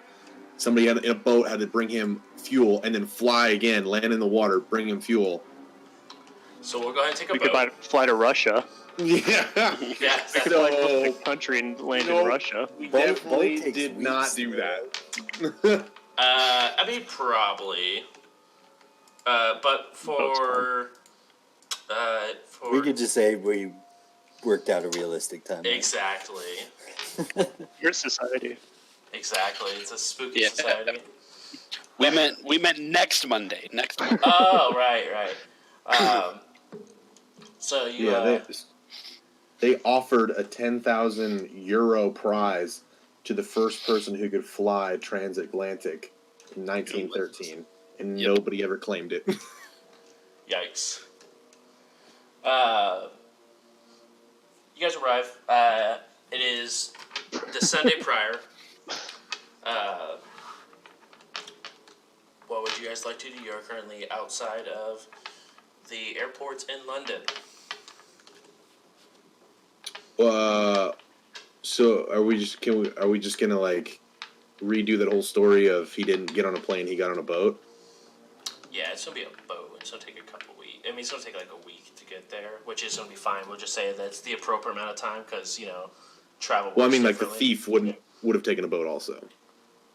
Right. So I mean, either way. So we're in front of a pier, not an airport. Yes, you're at a pier. Thank you. A seaport. A seaport. A seaport. Because I didn't even think about that. I was like, could you fly across the ocean with a gun in the 1920s? And there wasn't even like anything. Like, I was like, did nobody do that? And I was like, oh wait, can you? Can you do this? Is that a thing? Well, it wasn't technically illegal. Yeah, I mean, there was no logins because someone was like, "It's like, hey, can I take my gun across like the ocean in a plane?" Someone's like, "You can fly across the fucking ocean." Do I have a deal of a lifetime for you? Do you want 10,000 euros? Which would be 451,000 euros in 2020. Holy cow! Wow. Anyway, you guys are at a port. Well, they canceled the competition because of the war. Oh, of course. Likely story. It's all on the Wikipedia page. Yep. I'm legit on it. That's yeah. I'm on it too. I'm literally. Jesus. I The was the same thing. transatlantic flight. When was the first transatlantic Zeppelin? Did that happen? Probably not. I was saying, they travel so slow. When Led Zeppelin got on an airplane. Yep. Indiana You might. Jones did it, right? Not I a mean, co- like, a transatlantic Zeppelin flight might be slower than a boat. Probably. You'd probably just get taken away from the current. The wind. The wind would be insane over the open ocean. World of Warcraft taught me that you can fly through a hurricane. All right, NASA, hear me out. Right. So you guys are on a pier. It's the following Monday. It's the following Sunday. Wait, It's the day so we're before in the meeting. England now? Yes. Time to get some fish and chips. All right. Also, walking. The only sort of firearms restriction in the 1920s would a cop or any sort of law enforcement could take away your firearm if they found you unfit to be trusted with a firearm. But that's it. Whatever you want, you're good to go. Just plan on keeping mine hidden along with my flask of alcohol. Right. Actually, alcohol is legal, I believe, in England. Yeah. In England. In England, Or- it's illegal. Yeah. I think there's a prohibition in Scotland. Sorry, Anyway, These are we're digressing. right. Wait, if there is, that's an open market. I need to. I need to know this information. I need to real quick. This just turned into a business opportunity for him as well. Of course, it did for Travis. What are we here for? Corporate Welcome simulator. to Organized Crime Simulator.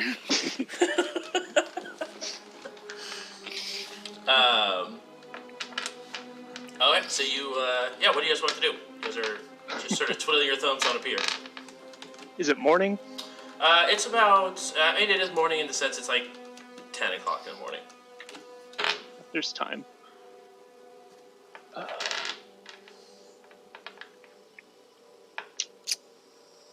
Yeah, go are get we breakfast. going straight to this dude, or are we? We weren't meeting until 7 p.m. Yeah. Yeah, so 8 p.m. tomorrow night. Oh, tomorrow. So we have a whole day. Yeah. I don't really have much to investigate here. Go check out Big Ben. On a weird side note, there actually was prohibition in England during World War I, but it was terminated as soon as the war was over. Because they need people to sober up. Celebration. We're fighting a war, sober up. I know. I go to a We just fought a war. Give us liquor. Yes. I go to a pub and drink in public. You can do that. Yep. I'm down for that too. Gotta get those fish and chips, man. Just So when is our boys. meeting? When's our meeting with this dude? Tomorrow night, Monday at 8 p.m. Yeah, I guess. It's 10 a.m. So we just have I will a go get a sarsaparilla. boys' night. Boys' night. Or whatever sort of non-alcoholic. Boy ride. Time for a montage. Yeah, montage. Some Clash. London's calling. Mr. Bullsworth is not a drinker. Oh my goodness. I don't think they I'm have actually sarsaparilla. not either. Huh? Yeah. Well, he doesn't drink because it dulls the senses, and Clouds the judgment. yeah, he's worried that if it dulls it too much and shit pops off, he'll lose a gunfight. Well, I try Imagine to that always would be drink. part of my fear of drugs, would be not being in control. It's a possibility. It has the opposite effect on me. I am in control. You need it. I like to dull my senses so I can win the fist fight. There you go. Oh, Bullsworth doesn't do fist fights. He's like, nah. It's Yeah. not You fun. get into an issue with Bullsworth, you're either going to get shot or walk away. You guys go to the pub montage the day away with sightseeing and all this other stuff in England. Those of you who haven't been here, it's pretty cool. Those of you who have been here. Do you guys want to fix a horse race? Yeah, sure. Okay, cool. What's I take him to my local track and we fix a horse race and make a bunch of money. your local track? Something, Oh yeah. something Oh about- no, I know all the people there. I handed it down to people when I left, so I know all the people there. I just go hang out. I wouldn't actually fix a race, but we could go hang out. One thing they always say about Charles Fairbanks is that he is a yes man. So yes, I will fix some betting horses.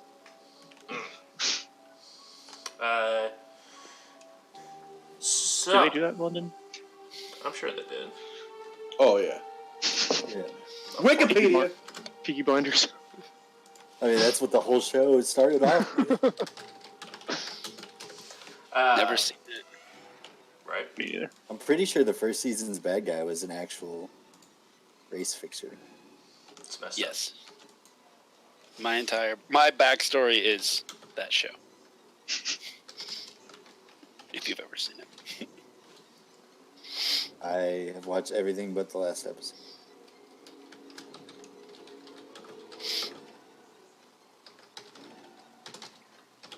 up. Sorry, I'm looking something up real quick.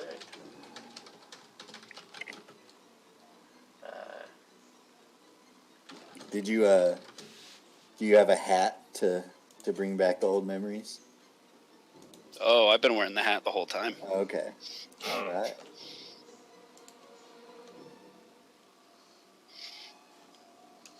All right, so It for actually says future knowledge, it takes about 15 days to get from England to Egypt. In case for those of you that are wondering, By by boat. walking? Say by walking. By walking? How fast do you walk? By Must boat. be an amazing walker. It takes 15 days.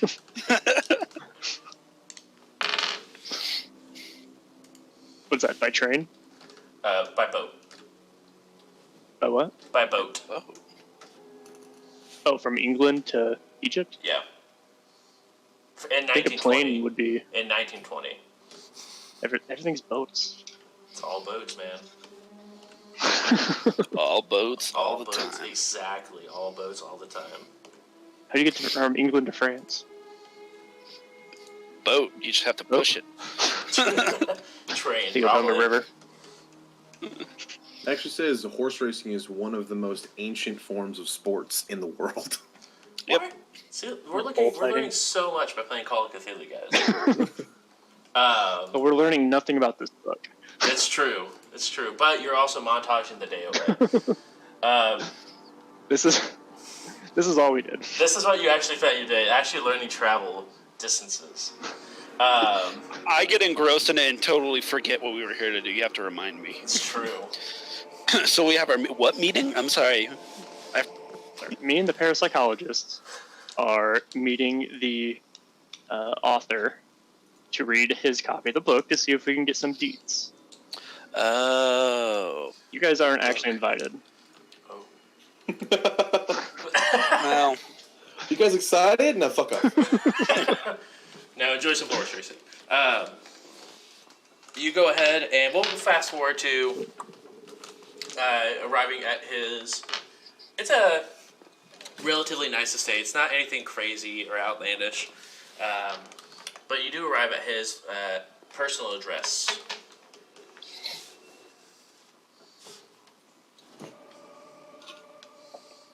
wait. So when you say we're not invited, did you not tell us where it is? Are we like outside, hanging back? I told you wanna- where it is. Do you want to do this alone? Like, what's your game plan here, and what part do we play in it? I told you what we're doing, but as far as the meeting goes, it just has to be me and the and was it Anton? No, Woody. Me and Woody. Okay. He's super secretive, or well, more super protective of this book. It's locked behind a case, and not. He's skeptical that people of a normal mind can read it. So Okay. I'm not even going to read the book. James, I'm worried that somehow it's gotten out that this meeting is happening. So why don't we just like hang outside, make sure that nobody's coming in and trying to steal the book? I mean, I'm always on guard anyway. Sure. Yeah, sounds good. Yeah. You shoot him, I'll stab him. What? I'm sorry, what was that? You don't have a gun? No. I have a gun. So I my brought I just stare at you like. I own guns.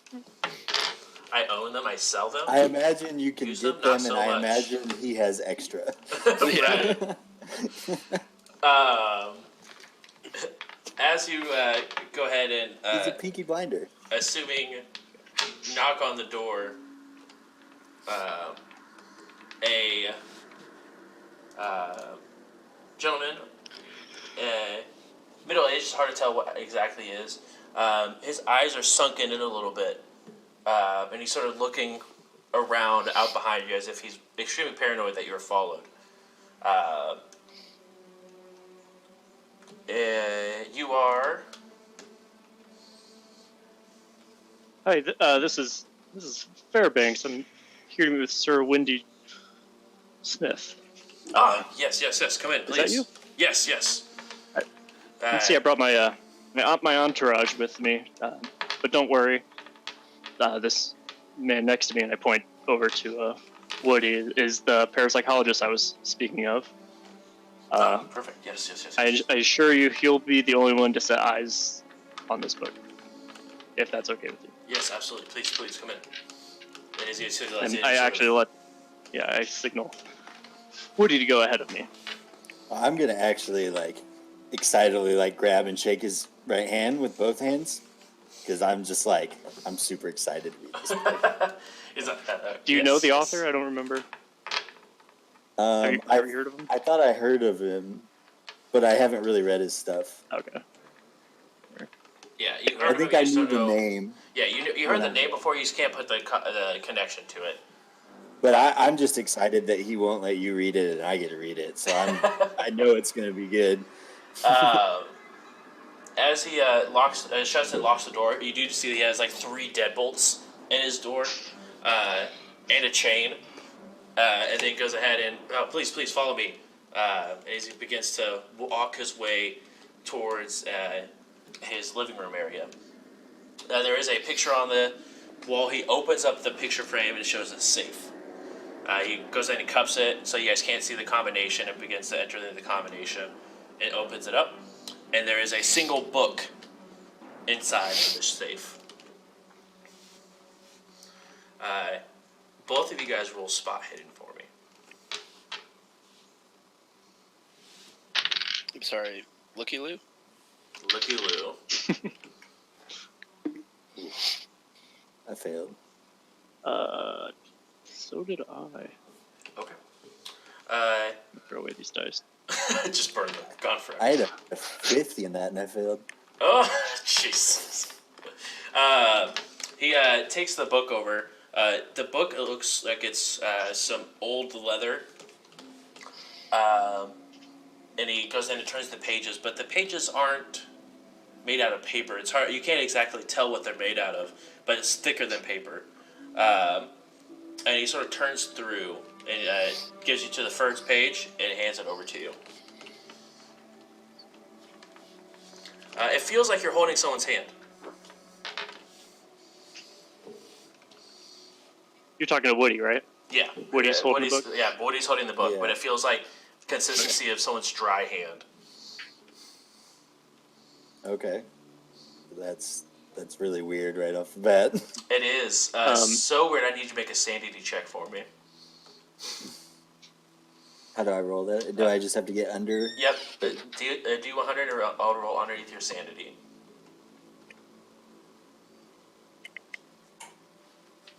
All right, I passed that. Okay. Thankfully. You get the feeling. You sort of shake your head past it a little bit, and then it's on the opening page.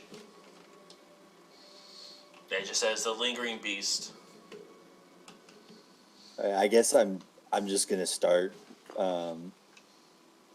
I guess I'll actually read it. I'm not gonna skim. Okay, I will I'll ask say the, it is about a 5-inch thick book.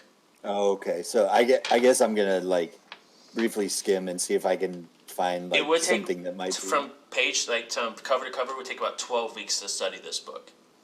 Oh wow. Okay. I'm gonna try my best to pull the author away, and I'm gonna ask him if he has. Do you have any whiskeys or fine drinks to share? I'm gonna ask him if he has something to drink. Yeah, he sort of like looks around you while talking to you to make sure he's not like doing anything to the book. Yeah, it's in the kitchen in the cabinet. You'll be able to get some. Feel free to help yourself. As he's like glue his eye. You don't have a butler or anything? No, I'm not wealthy enough for that. That's outrageous. Okay, well, I'll actually take the opportunity to go around on my own and just first thing I'll go to where he told me I'd find the spirits. Okay. You find a vodka that's sort of sitting in a small glass decanter. I need you to roll a D10, Okay. Swervelin.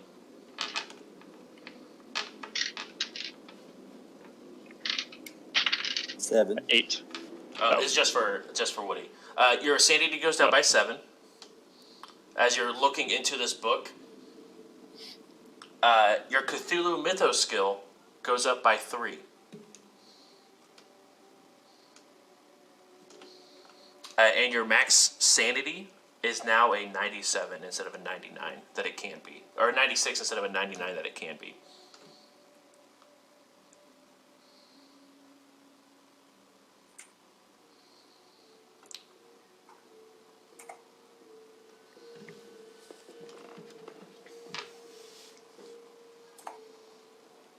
Okay. All right. So it's a very in-depth studying of translations and shards inscribed with curious dot patterns on it. As you are turning it over, each page is made out of some set of skin. You're not totally sure exactly what it's made out of, but some sort of skin is each page. But you it also discusses the lost city of Gaharn in great detail, including its location in North Africa. The shards were discovered by William Winthrop, which is a great explorer that did quite a bit of expeditions over there. But that's all you really. Did he do that? Was he early 1900s? Do we know when he was? 1857 is when he did the expedition. But that's all you get out of it until you spend this 12 weeks. If you were to spend 12 weeks studying this book. Okay. But yeah, So we at least have an idea of where. it discusses the lost city of Gaharn in great detail, including its location, and you sort of see these shards in translation to this old language that was spoken, which you've never seen any sort of language like this before. But I mean, if it gives the location, would I be able to look at a map and kind of point?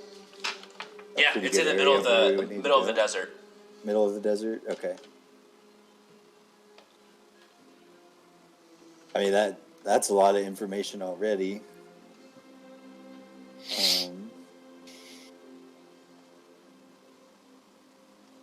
So I would imagine that they're going there.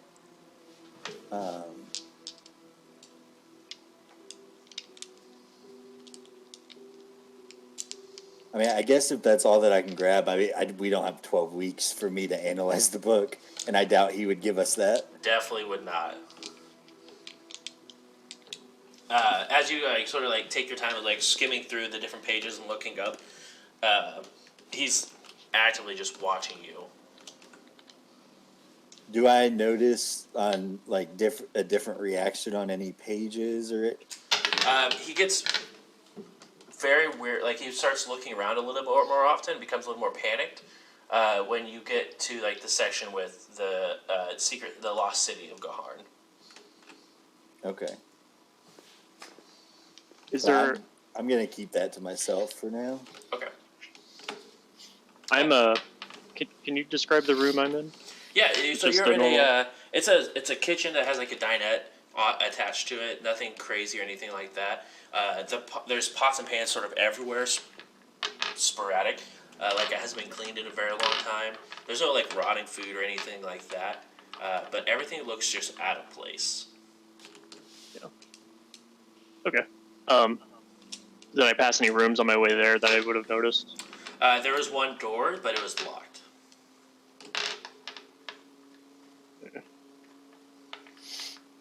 I start to walk back to the library, or wherever they are. Yeah, you walk back towards the living room. Is there anything else you would like to look at the book before handing it over to the author?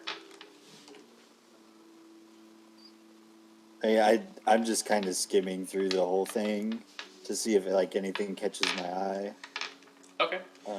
You get probably about 3/4 the way through the book before he's like, I think that's enough. I don't want to.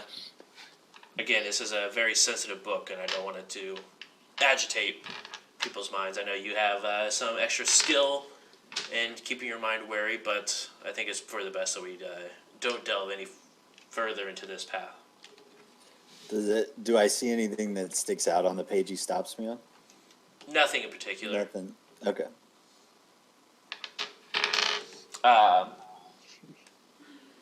But one thing that you saw that went through multiple times was translation of tunnels and a being called the Black Pharaoh was sort of reiterated multiple times in the different shards.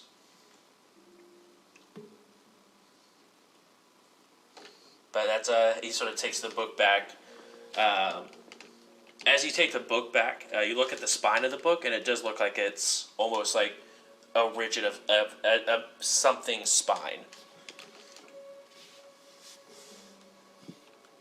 Oh, like a spinal cord? Yeah, like it looks like it's like someone's back. The spine of the book is the spine. As he sort of puts it back inside and locks it, spins the combination, and then shuts the painting.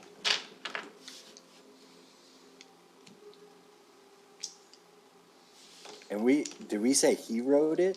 Yes. So he wrote it on that. Yeah. That's really weird. Okay. Am I back in the room at this point? Yes, you see him closing the painting as you enter back in the room. So, anything else I can help you fine gentlemen with while you're here? I light a cigarette and I look over to Woody and he's like, "So what'd you think?" I found some things. I think we need to go to Egypt to really figure out what's going on. Okay, let's go talk to the rest of the guys.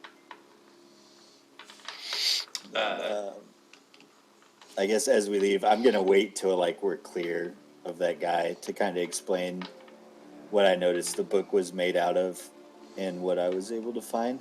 As you exit the building, he sort of grabs onto your arm, Woody, and he sort of pulls you in. He's like, "Don't go to Egypt if you don't have to.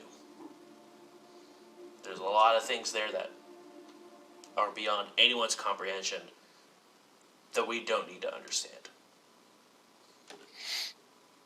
And he sort of lets go, and almost like he snaps out of something.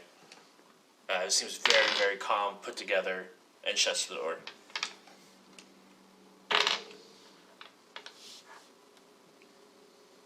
Before I leave, I grab them real close and I say, "Hey, thanks for the help. Maybe there'll be a role for me in your next big film." That's almost night and day. That would be I would love that. We definitely. I would get in touch with your agent. We'll see what place you have for it. I leave my vodka and I put my cigarette out in the vodka cup. Damn. Walk out. Catches on fire. No. Why does it smell like rotting flesh? Right, it's weird. So yeah, you go ahead and the other two are waiting outside as you see Woody and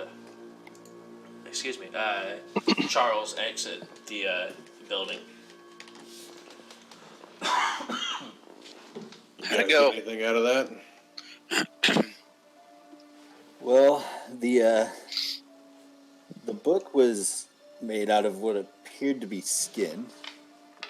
Like human skin? Did we? I can't remember. Did we say it was? We just thought it was flesh. Flesh of some kind. You couldn't exactly tell what kind of flesh it was. It wasn't normal stuff. Yeah, I really don't know. There was also the binding was a spinal cord of some kind. This guy's super literal. His kitchen was a mess.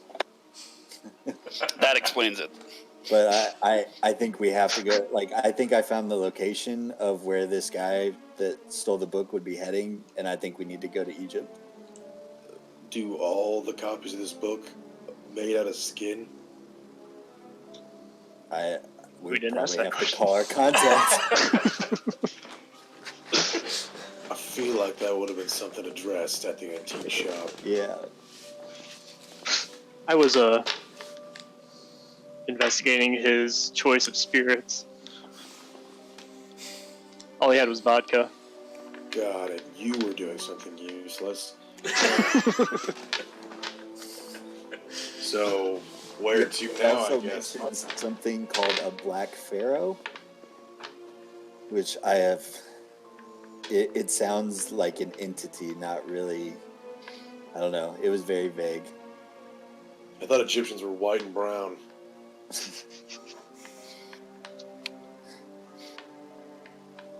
No. I look Just- around. Actually, just confused. I don't understand the joke. Like, I don't say it, but I'm clearly like, that's the look on my face of like, what? What? Come on, Lone Star. That's what we were all thinking. All right. So it is Monday late. What would you guys like to do? Another night out in London. Did we get a lead from this book? Do we know where to go, who to talk to at this point now? I have a location, but it's in the middle of the desert. Like the Sahara or the Mojave? Like, where? It would be the Sahara, right? That's northern Africa. Yes. Yeah, Mojave's in Nevada. He just said desert. I said two Just- deserts that Mr. James Bulworth would Yes, know. it is. It looks like it's almost not directly smack dab in the desert, but there's no close civilization. I think I'm gonna need a bigger canteen. I need to call my agent. This is going to be an extended trip. I'm also not paying for this, so we need to call our employer also. Yeah, I would feel. I don't want to head for wherever this place is. Like, I don't want to head for the actual desert home place that we're looking at until we have our resident expert in I'm also exploring. So we need to make sure that he can find us when the time is right. So we could Also- reach out to our contact and see when we could meet Yeah, exactly. with said person. pretty boy. I'm also gonna have to ask you talk to our employer about a pay raise, because we're traveling quite distance for long periods of time, and apparently we're gonna have to go up against something called a black pharaoh for $700. Yeah, I'll get right. Oh, you were talking to him. Sorry. As a on a thought you were on a ugly. game note, $700 in the 1920s is about $9,000. I don't know about you, but I ain't traveling and fighting people for $9,000 all over the world. So I'm thinking maybe pay raises in order. It's true. I'll see what I can do. All right. I'll have my agent talk to his agent. Talk to him. Right. I'll have my people call his people. They do reach out to you. As you guys get back to, I'm assuming you guys pick up a hotel. You guys don't have to worry about making any sort of purchase with it. It's all underneath your daily expenditure you guys have.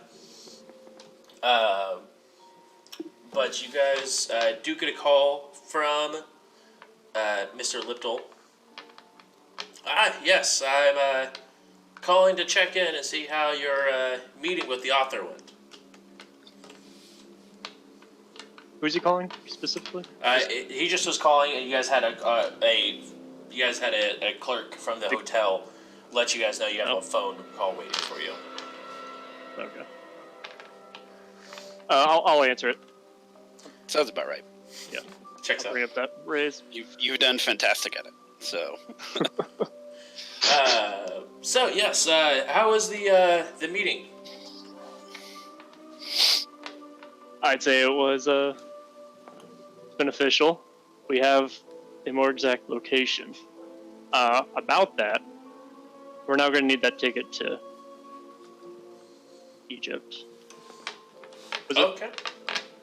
That was the location, right?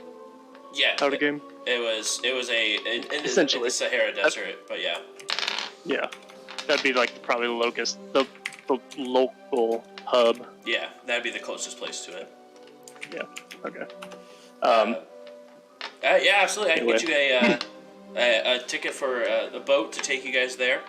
I believe Jerusalem is the port city in Egypt. So I can have someone take you guys We there. just need to get as close to the Sahara as possible. It would probably be 2 boats and 1 train. Because you'd have to take a train to Cairo, right? You're also not going to take a London boat up and around through canals and then to wave between the Mediterranean Sea. That would take forever. It's probably like one short boat. That's the train, 15-day and then a go short up and around. That's the 15-day boat ride. Yeah. So I think boat, train, boat would probably be cheaper and shorter. Well, I don't know about cheaper, but probably shorter. All right, well, I also bring up. So did he okay the trip expenses? Yeah, he said the only thing he would be really comfortable doing, because he has a contact for it, is to get you on a boat. That would take about 15 days to get there. And then some of the boys have also been talking about a raise. If we're trekking through the desert, our life expectancy is going to go way down. How do you say about double what you were originally offering? Roll a persuade.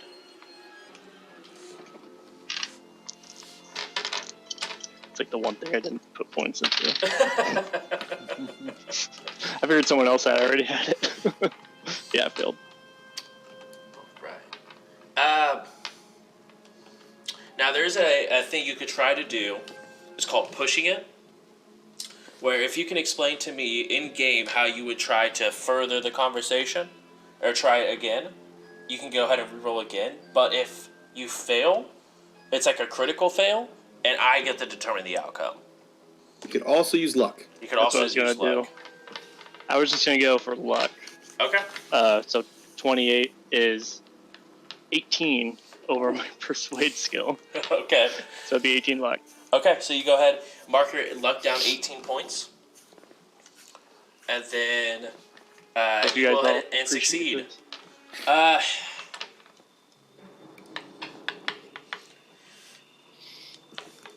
So Anyway, 14. What was it? 1,400 for each one of you. that would be the new terms. Yes, the new terms. And then we can go ahead and say 1,000 if it's in poor condition. Does that satisfy you? I think that'll satisfy the group. Okay. Anything else you from your findings? You said you found a location in Egypt. That's good news. Good news. How was the first copy of the book? First copy, I didn't really get to take a look at it. You'll have to ask Woody about that. Well, if he's around, I would love to talk to him about it. That's something I would love to see. I hand out the phone, Woody. All right, I grab the phone. Yes, hello. I mean that it would have taken us like way too long. It would have taken me weeks to go over the book, and he just wasn't willing to do that. Like the original state of the book was, I'm just gonna say a material that is not normally used. We talking about like bark or? I'm just gonna say it was thicker than paper, and it was very coarse when you touched it.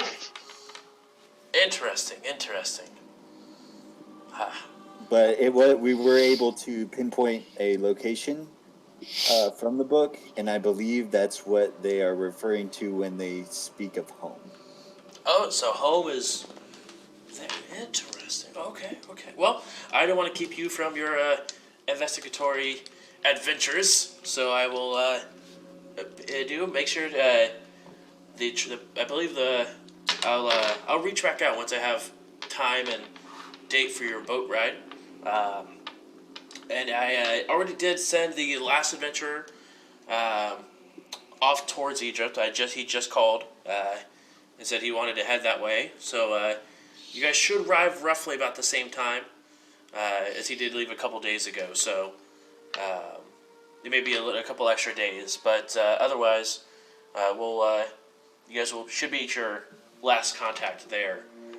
But you should be within the next 24 to 48 hours for your boat ride down to Egypt.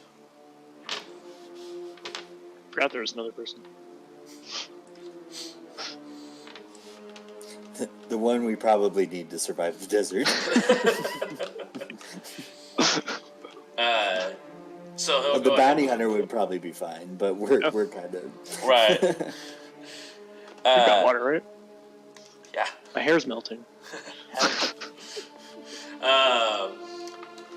He goes ahead and disconnects the line and allows you to complete your business, and said he would reach back out to the clerk once you guys find your.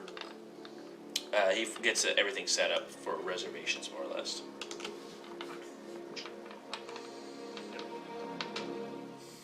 I tell the rest of the group, I've doubled our income to 1,400, and he said 1,000 if it's in poor shape. Well, if it's in the middle of the desert, I'm gonna assume it's in poor shape. Maybe. They might have been lotioning the pages.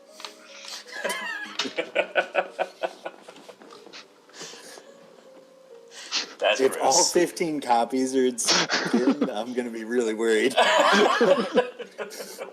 Especially if it was just in a random Massachusetts antique shop, just like on a shelf, and not like in a locked case. That's another question. This antique dealer's an idiot. Yeah, and Yeah, absolutely. I have no idea what that book. Like as I'm like learning about this, I just keep going back thinking like, what in the hell?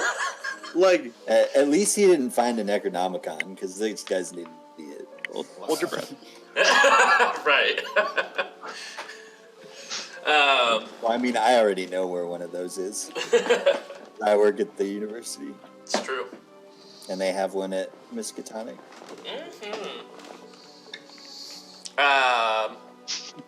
So. But that is under lock and key. Absolutely. So- That's like, sorry, that doesn't exist here.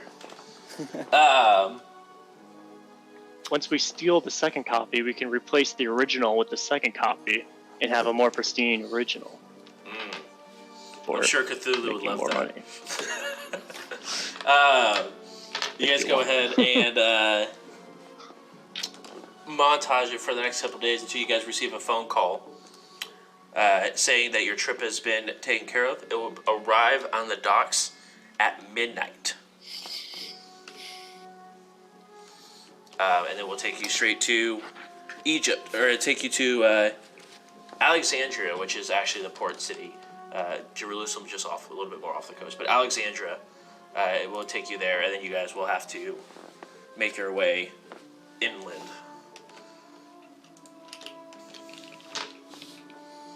Should I have my agent deliver me clothes, or should I buy clothes when we get to Egypt? I feel like the baller thing to do would be buy them. Well, I think that might be the more realistic thing to do as well. Just like walking like, I need your finest clothes, Egyptian sir. Yeah. Cotton. Egyptian cotton. I don't know how easy it'd be to ship, like, a suitcase, in the 20s. You'd also take, like, you'd have to either wear dirty clothes or buy new ones because it's going to take quite a while to get there. Yeah, that too. I'm just standing naked in the dry cleaners. Hello. That's like what I did with the receptionist. I just had him set on hold. Exactly. I'll wait. I mean, it is actually common for rich folks to have the people that work for them like go through their stuff at home, pick stuff out that they would want to wear, and then they buy exact duplicates and have it ready and waiting at wherever you're staying so that you always have the same stuff with you wherever you go. That works. It's actually insane. Also, Yeah, commercial dry cleaning was invented in 1821. There you go. Guys can do it. I didn't know the etiquette. That's why I stood there naked. We gotta change the name of our show to Things Run the Night plus History Lesson. Exactly, plus history. Well, as soon as somebody like mentioned something, I'm like, I wonder. Yeah, exactly. Right. That's what I love about playing in 1920 and not in 2020. We're learning by doing. I mean, at least we do it because like just imagine the awkward moment where like 4 episodes in and some like history buff comes in here and is like, I'm sorry, did y'all just take a flight that took 7 hours in 1920? Oh, you just wait. We have a history buff that is our lost player. It's true. He's in chat already like, hey, come on, guys. He actually just sent me a message. Hey, by the way, transatlantic phone calls didn't happen until 1927, by the way. Yeah, exactly. It was all done by Let's add another 5 weeks. telecommunication. Telegraph. Yeah, telegraphs. Telegraph, yeah, you'd have to send a telegraph. I mean, it's just sent a instead pigeon. of him going like, yeah, it was made out of bone, he's just like, bone? How do you do bone? Right. Is that 3 days? I don't remember. Dang it, I said marble. Very close. They're very Well, I close. mean, it would be also like, How do I tell hey, it's a typo? a boat will arrive at midnight. Stop. Please let me know when you arrive to Egypt. Stop. Yeah, pretty much. That's how they would be sent out to you. You don't have to do like Yeah. Morse code. But my brain. But as you guys go ahead and get onto the boat, as you guys get on, you notice that it's not like a passenger boat. It is definitely more like a cargo boat, as there is a plethora of fish, just sort of sitting in the middle of the boat. You guys go ahead and get on the boats. Is there anything you would like to do prior to doing so? While you guys I are want to in go speak to the London. captain. Okay. Oh, prior to getting on the boat? Right, prior to getting on the boat while you guys are in London. Not necessarily for me. I can't think of anything. Okay. So you go ahead and get on the boat, and the rest of you sort of just, they show you where the quarters are and everything like that they put up. There's just more or less just hammocks that are below deck. And you said you wanted to go talk to the captain? Yeah, I just want to talk to the captain. I have a history with boats, so. Okay. You see him, he's sort of Just talk. barking orders at the people, trying to make sure that people are being productive. You go ahead and walk up to him. Alright, is there anything I can do for you? First I thought it was weird that the ticket we got was a cargo boat. So I want to know if this is a normal occurrence. So I just ask him, like, so do you get clients like us often? From certain Are there no individuals. other people that are, or no other services available other than a cargo boat? Not for favors that are cheaper than typical mandated. favors. Who would be offering you a favor to give us transport? I don't like to dirty other people's laundry.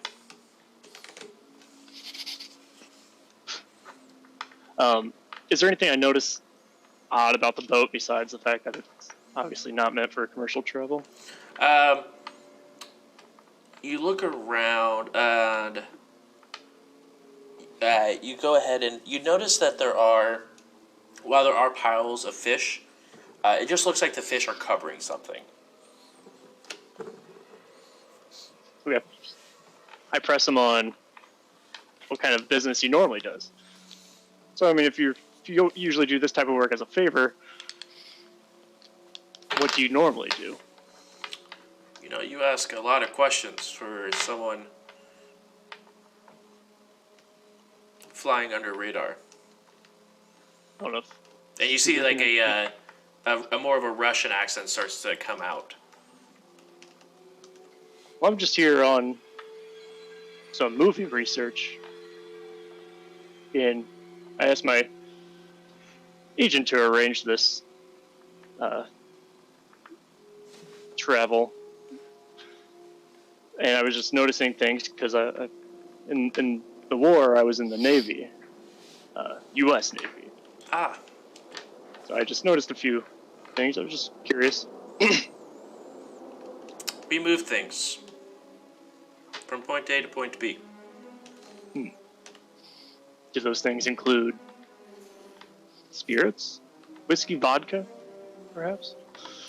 Ha, that is stuff that we carry on us all the time.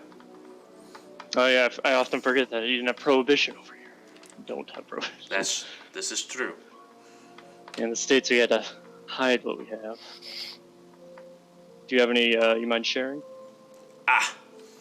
And he sort of spits onto the deck and then walks back to his captain's cabin. And there is just a large, almost like a growler full of vodka. I have this. Uncle made this. I have death. It's not gonna make me blind, is it? Not if you pour it in eye. I smell it and I pass. It smells like cleaning alcohol. Like it is actually disgusting. I pass and I start to walk back out on the deck. Okay. As I'm on the deck, I'm just gonna kind of like look at it like a deckhand. Mhm. Just gonna like kick one of the fish and be like, "So what the fuck's under there?"